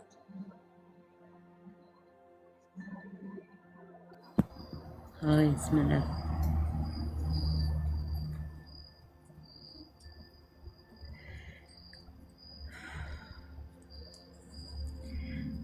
I've come to accept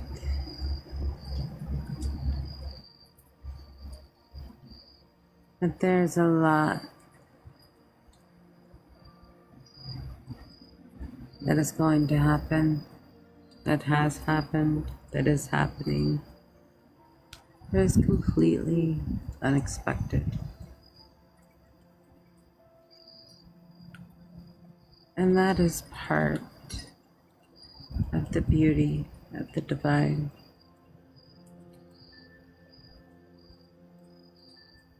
I can study for years,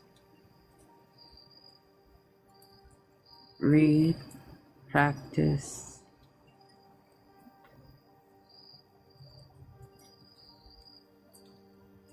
put in the work,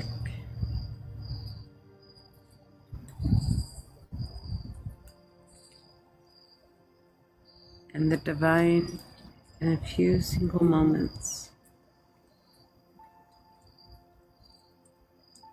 can come in and show me truth so far beyond what I had ever imagined.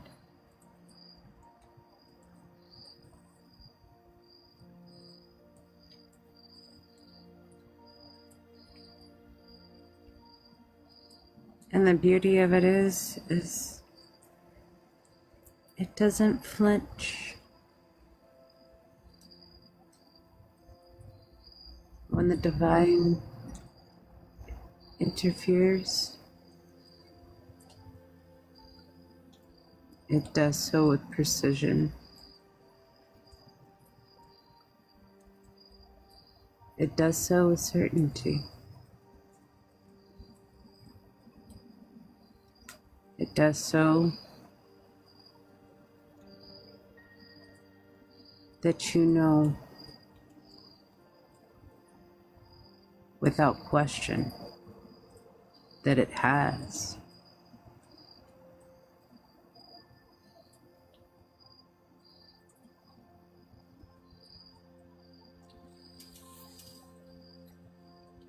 You need not hear any other experience,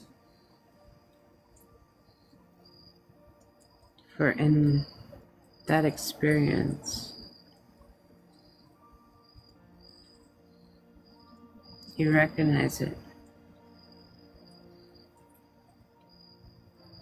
throughout all others.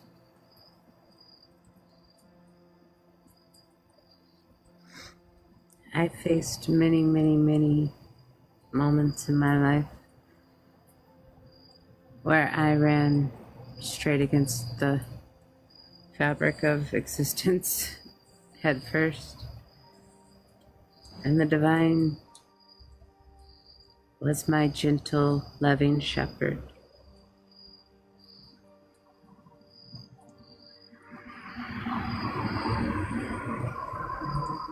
I quantum leaped and jumped because I was a child enjoying the game. And every time No matter where I went, what I seen, what I experienced, the divine always intervened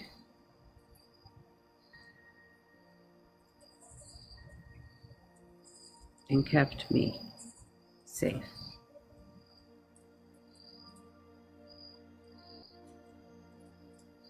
And showed me that no matter where I was, what form,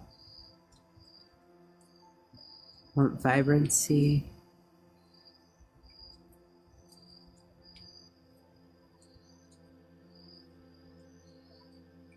that divine love is always present.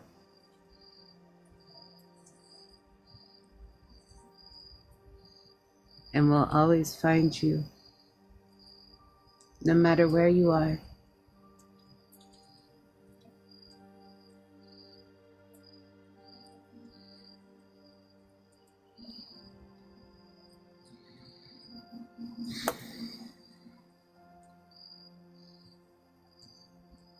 So I say for the next week,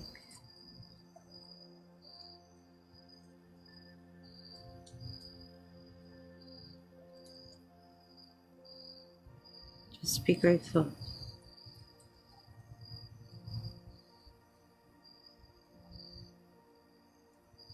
Surrender to the divine.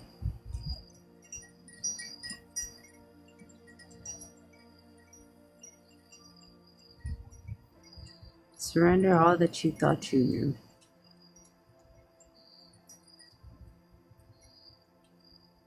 But not in shame or fear. Do it in simple acceptance that there is more than what any of us know.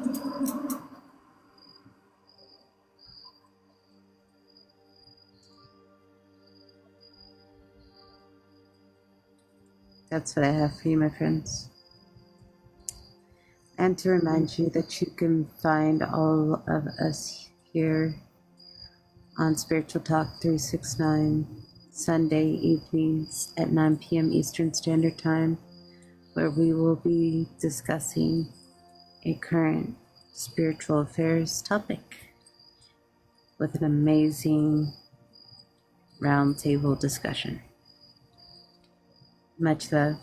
It was my honor to be here with you all and sharing this experience. Thank you for being here with us, guys. Beautiful person.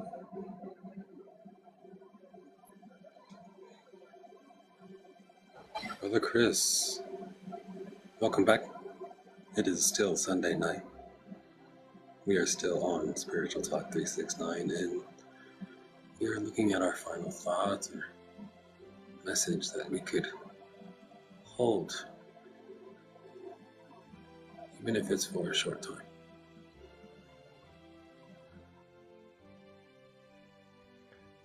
Yes. Final thoughts. You know, the more awareness we become to get, what I mean by that is throughout life, that's what we gain. We have lessons, we have all these different things we go through, and they bring us awareness at a 3D level, especially in a spiritual level. And throughout gaining awareness, we realize divine is everywhere. It's within us. It's also within everything. It just has its fingerprint on everything. And as our awareness changes and our perspective changes, for instance, I've been seeking love for a long time. And once I've embodied that, my perspective of everything around me changes as well. And I start to see that everybody has the divine within them. And it's just that spark of channel when we get into quantum physics, even entanglement, just that collective consciousness entanglement of where that spark needs to be, when it needs to be, and just drives when in those moments. Everyone's had those divine moments. And then we've had subtle ones as well. And we've had many of them that we missed because we ask for things and we get stuck in our day-to-day lives and just don't even see what got played out right for us. Everything is a reflection, and you know, my awareness of when I do ask for things through meditation, when I'm trying to find a change in my life, I become really receptive, but also I try to be really aware of what's going on day to day, so I'm not missing any opportunities that I was actually seeking for in the first place, which has really helped my manifestation processes. That goes with a lot of manifestations, because we tend to manifest only in small practices and not continue that on to the next day where the manifestation needs to continue, the energy needs to continue. So that's really where I'm at as far as awareness, though, is that everybody is the divine, and there's those times it's really dim, and then there's those times that it's just really, really bright. And it's all in divine timing. So we're all on our path, and we're all learning. We all learn from each other. It's amazing. And I love that Ash gave a shout out to the Spiritual Talk 369 every Sunday. We'll be here. It's different hosts. We alternate them. And in our vision, I just wanted to say you did an amazing job today. You're like a natural. So we all can't help technical difficulties. Other than that, like, everything was really smooth, and you do an amazing job. So I just want to close out with saying I love you guys, and much love to everybody that shared tonight, because it was from your heart and it was amazing. And everybody's experiences, we either find validation or we're able to just find some type of way to have understanding, and some people just find closure in their own selves by hearing other people's stories. Stories carry on, and they can carry on for a long way, and not just how it can help us by releasing that energy. It's a safe place. It's nice to be able to get things off your chest. We don't need to hold all that energy in sometimes. Sometimes just a little release is good. So I hope everyone has a wonderful rest of the evening, and much love. Thank you. Thank you, Brother Chris. You are very much appreciated. When I meet you, I will hug you till you cannot breathe, and then I'll hug you again. My goodness. You've been a great inspiration in this. And I'm happy to hear that I'm well received by others as well. Definitely. I am a hugger. You will have to put a stick between us if you don't want one. In any case, there has been some murmurs about other stories. I'll take the hug. It's okay. I'm good. Thank you, brother. Perhaps more time is needed tonight. You see, here I'm on the East Coast. I can hold space. I mean, it's just one quick one. If you just let me tell this one quick one. I'll be happy.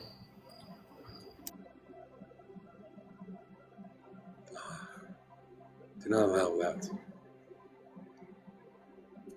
In any case, we'll come back around to hear it. You know, we are all here for you. Of Providence. course, my love. Thank you. Floor is yours. If you have some words of inspiration or guidance that we could hold dear for now.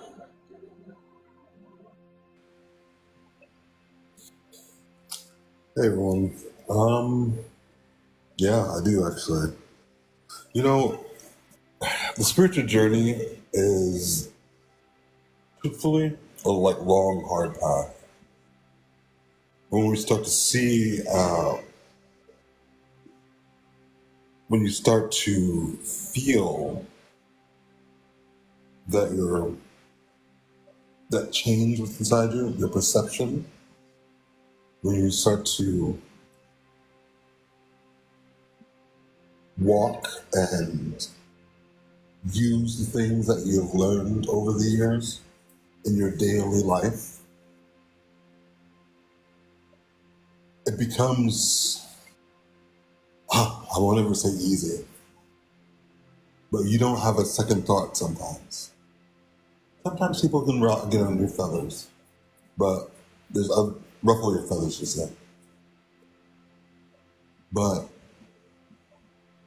instead of immediately getting angry, you take a step back into yourself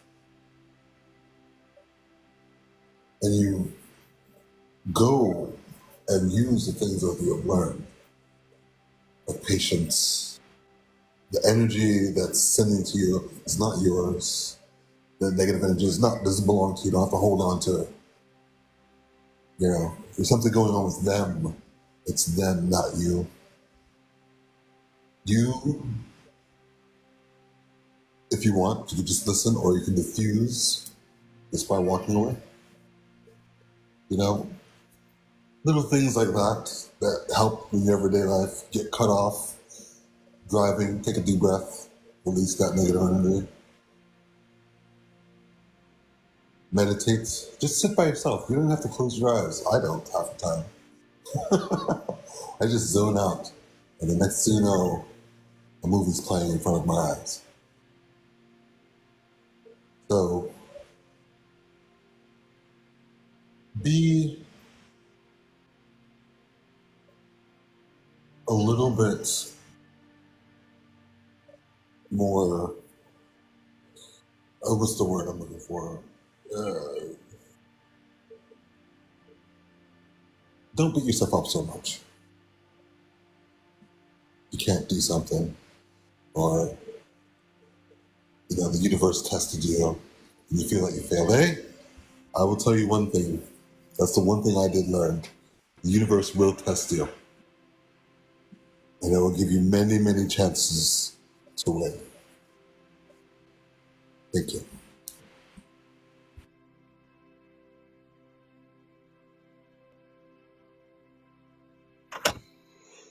Thank you, Robinus. Always a reminder, yes. Vinny, welcome back.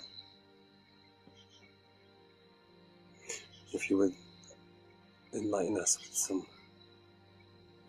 Okay. Yeah. Just want to start out saying thank you, Mr. Vision. This has been an amazing live. And whether or not you realized it or not, you held an intervention on TikTok. And the best kind of intervention, best kind of intervention too. The kind of intervention that we all could share a little, and we all do a little healing, and all do a little understanding, and all do a little sharing. It's an amazing thing you've done here tonight. And as far as myself, I'm honored to know every one of you on this panel. I consider you all my spiritual family, and I would do anything for any one of you, because seeing all of you and hearing all of you and how beautiful every one of you are realizes that if you're a reflection of me, then that's how beautiful I am. So it does amazing things for my self-confidence. So thank you, every one of you. I appreciate it. And this it's a journey, right? So like Rabinus was saying, I think, with this journey, it's energy. It's called, life's called an ocean for a reason. It has a current. You can either fight against it, which is what I did for many years, and just end up driving yourself crazy, or you can learn how to flow with it, with the ups and the downs, and know that, time is meaningless. So it doesn't matter how you get there. It just matters that you get there and that you're there, and along the way, take time, be present, enjoy the beauty of the journey, enjoy the beauty all around you. Because it's in those times that's when you can hear the voice inside your head the loudest, is when you're present and you're just being there, just watching things go by. So I thank you all, and I'll be here every Sunday because this is what we're growing, and every week I see what we're building here, and I love it. It's an amazing thing, and this is what the world needs, more TikToks like this. And that's all I got to say. Thank you, everyone. Very much appreciated. Brother Vinny, your presence is welcome. On to Philip. Gratitude is always the best Thank attitude. you. Thank you. How can I follow that? Can I just second everything you just said? If that works. I really appreciate the space, everyone, the community in general. So, I'm just sorry about the noise just moving from outside. There's my internet. I don't really have much to say, really. Just apart from being grateful for the universe, how it works. And that's the most broadest way I could say it without, So yeah, I just like to second everything Vinny said. And I guess, I don't know, I did write down something. The balance of it all, I guess.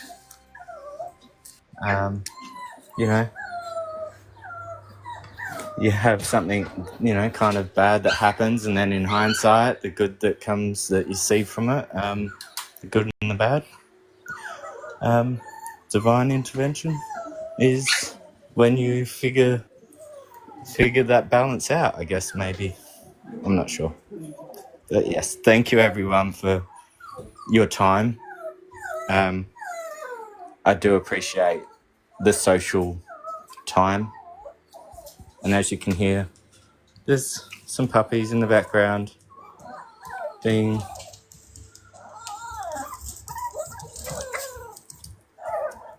So, I'm a little busy.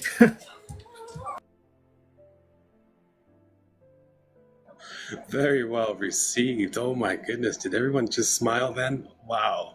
That was great. Oh. Yeah, they want something to eat. But yes, Right. no, thank you. And my ears are open, so yeah. And it's not quite 1:00 on a Monday here, so midday, 1:00. So yeah. Are those golden retrievers? Poodles. Okay, I was just curious. Yeah. They're like miniature poodles, like the little pocket-sized ones. They're adorable. Yeah, they're adorable, right? And somebody else's hope.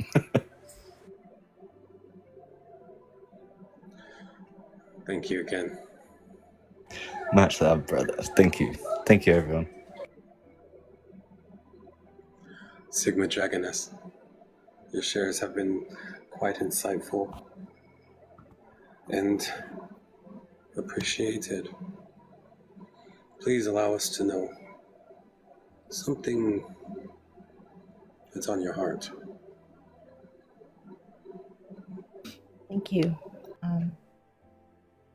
Just want to share with everybody that listening to everybody speak has brought tears to my eyes. I have not felt this deep joy for such a long time. I've been on a healing journey in solitude primarily for like 8 years. All of it was necessary. As difficult as it has been, I've really been able to get to the core essence of why I was put on this path and on this journey. Because for a long time, especially from reflecting back to childhood, I remember screaming at the sky and asking, why am I here? What is the purpose of this place? Because I didn't get to experience the love and joy that at least how I perceived other people experiencing it.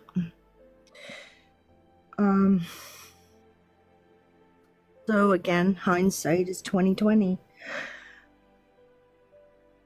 And when I get to this point in my life, I've been upright and breathing for 58 years. My path number is 4. 5 plus 8 is 4. So there's, I feel like it's another indication that this is how the universe talks to me. I don't know exactly what it means, but it feels like there's something I'm completing. But because I'm in the process of it still, it's not super clear.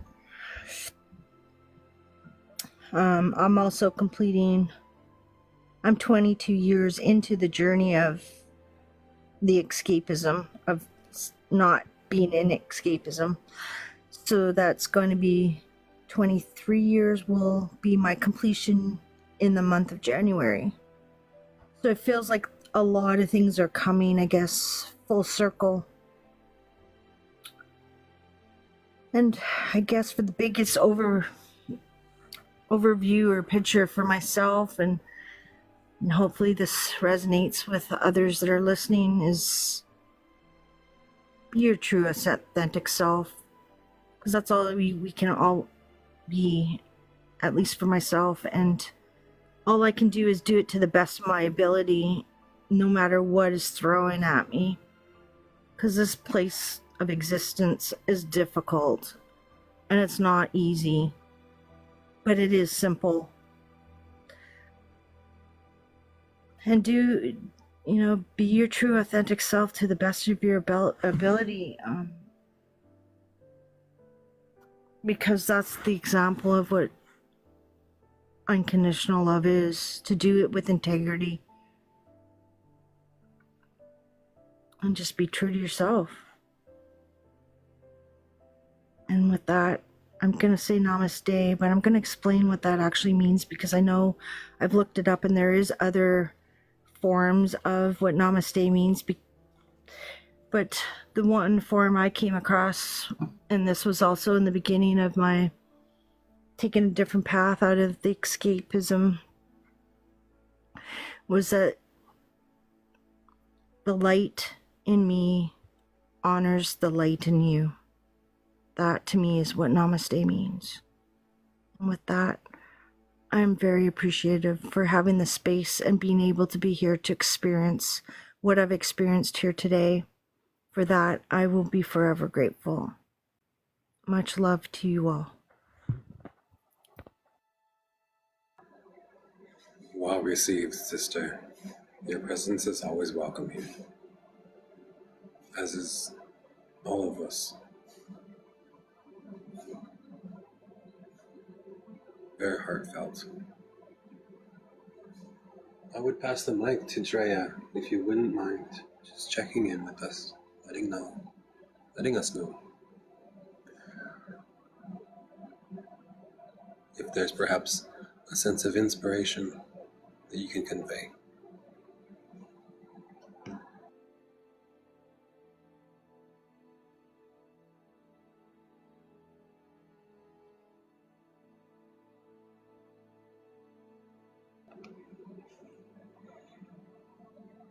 It seems she has found her peace. Drea is a moderator of this channel, and she is also always welcome to hold space.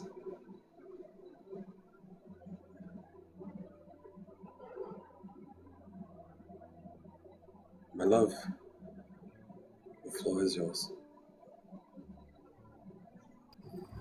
Thank you. So I won't hold this long because it's time for cuddles and chill for me myself. But I had the experience of some individuals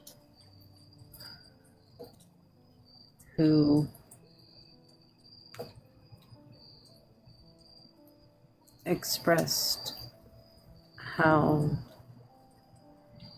the divine used me as a tool in their existence for divine intervention.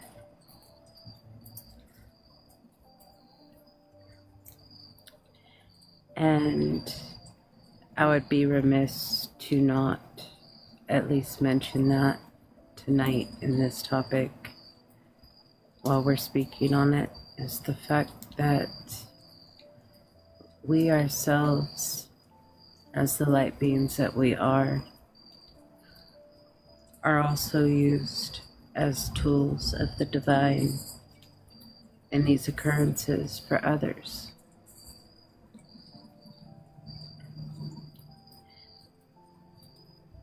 I know that I do not speak alone when I say that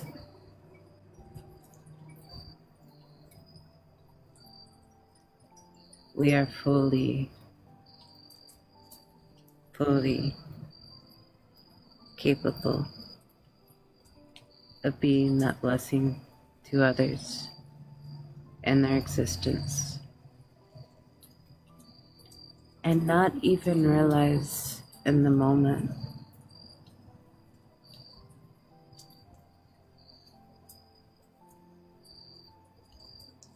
anything more than just expressing the love that's in your soul.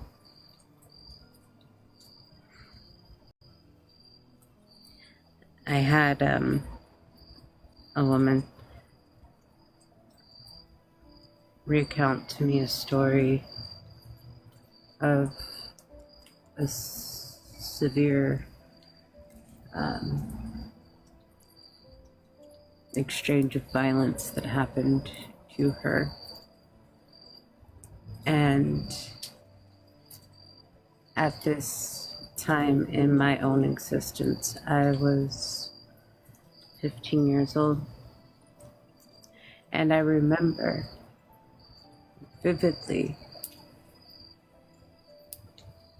these series of vivid dreams that I had at that time, where I was seeing some really crazy, horrific, off-the-wall things that my siblings didn't even want to listen to anymore because of how bizarre they were. And fast forward years later, where this woman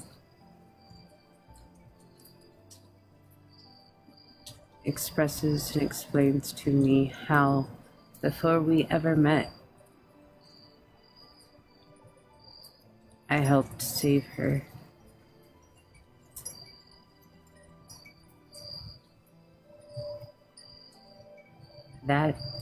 That's one of those things where divine intervention.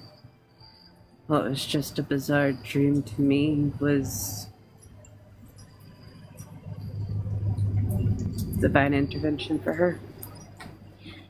That's what I wanted to add. Thank you so much for the time and the space and the grace. Much love.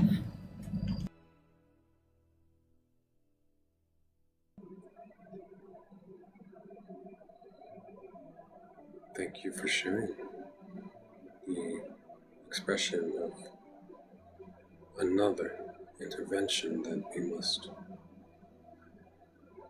adhere to. Brothers and sisters, it is that time. That time that we will again relinquish the life that we have lived to a new day over time.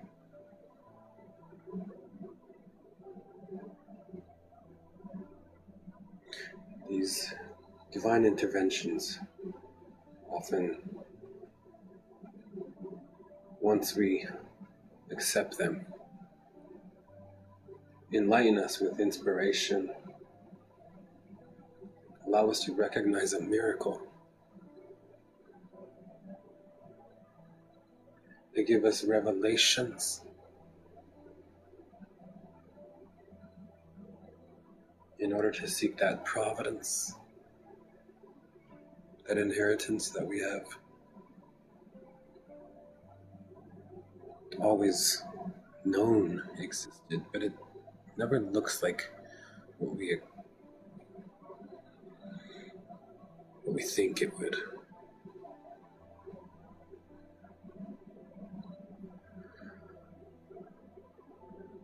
There is a path placed before us,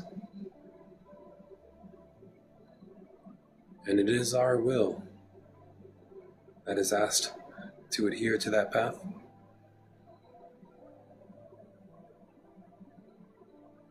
It's only recognized when you're in the midst of it. When you encounter it, you recognize what you must do.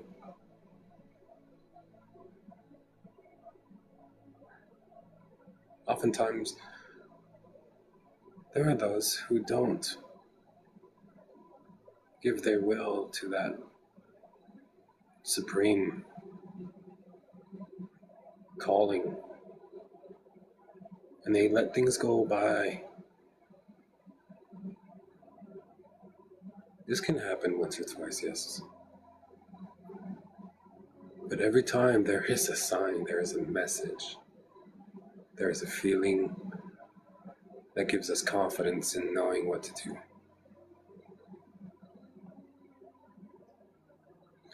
And I would encourage you to do it.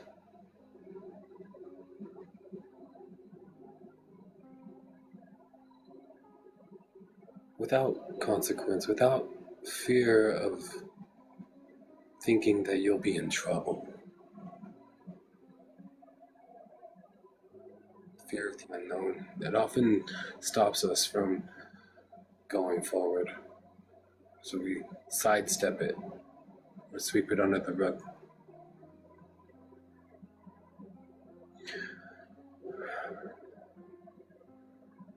It is up to us to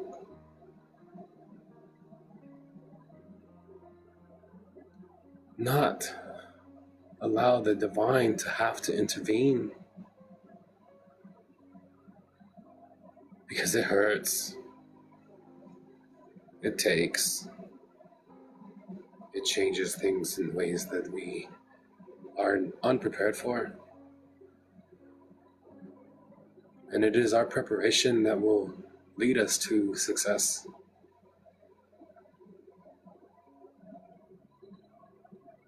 This success is something that is often obscured by perception, expectation.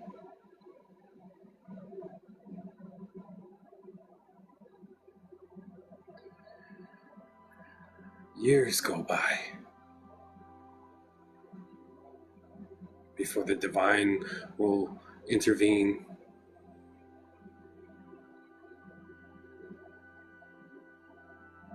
And the divine is asking us every day to do it, reminding us that time waits for no man. What are we waiting for? In another sense, what are we preparing for? Are we reacting to what is happening, or are we being proactive?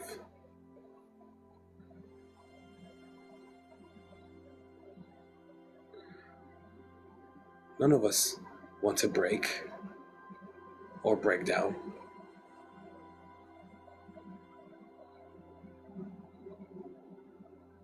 The divine doesn't want any of us to break down. It wants us to choose wisely. It does not want to have to intervene, but it will. Count on that. We all have counted on it in one way or another.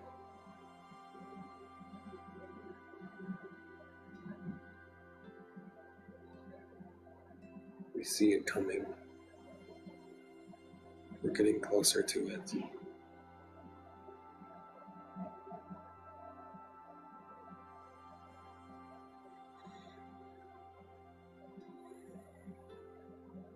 We all feel the love. We are all riding the same wave.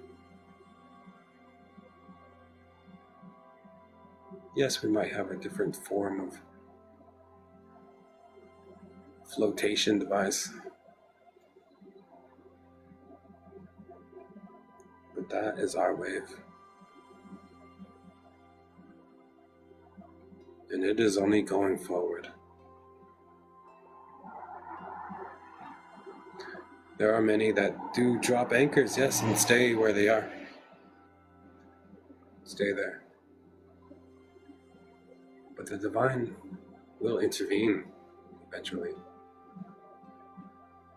to make sure they get back on that wave.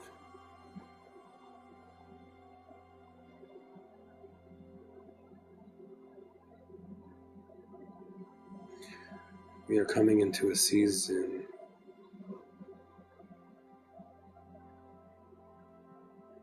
in fact, we already feel it. Remembering who we are. We've done that. Let's see, what other levels have we achieved? You're breathing. Oh, the breath of life. The appreciation of the warmth will soon turn to cold. And that appreciation is what we must carry through. We must carry that through every day.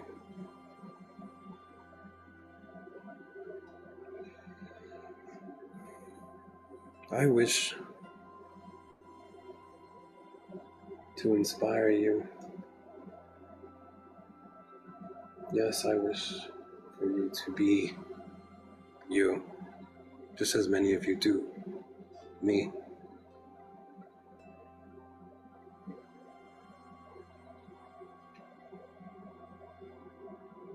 It is your will, so I will tell you that it is my will. That I will concede to the divine presence of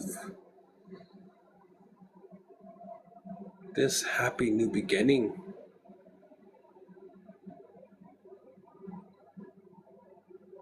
For if you are not happy now, you will never be. There are things, yes, that will enhance us. They will most assuredly assist us.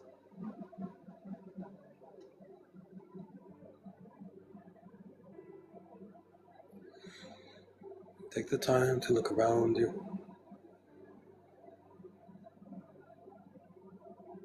Take the time to take a walk around you.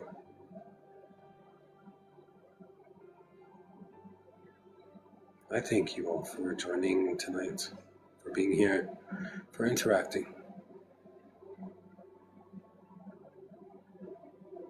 This is, again, another beginning. And it is always the beginning that is the hardest.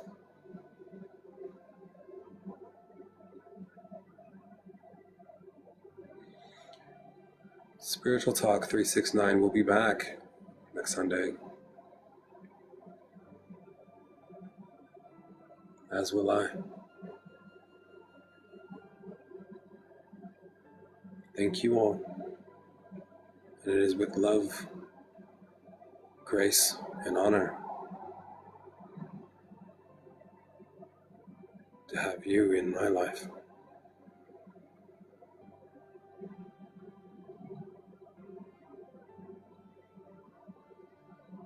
Good night, everyone.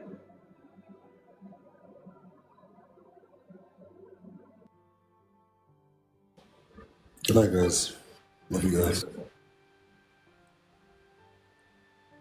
Much love. Good night. Much love. Good night. Much love. Good night, everyone. Much love, everyone. Namaste.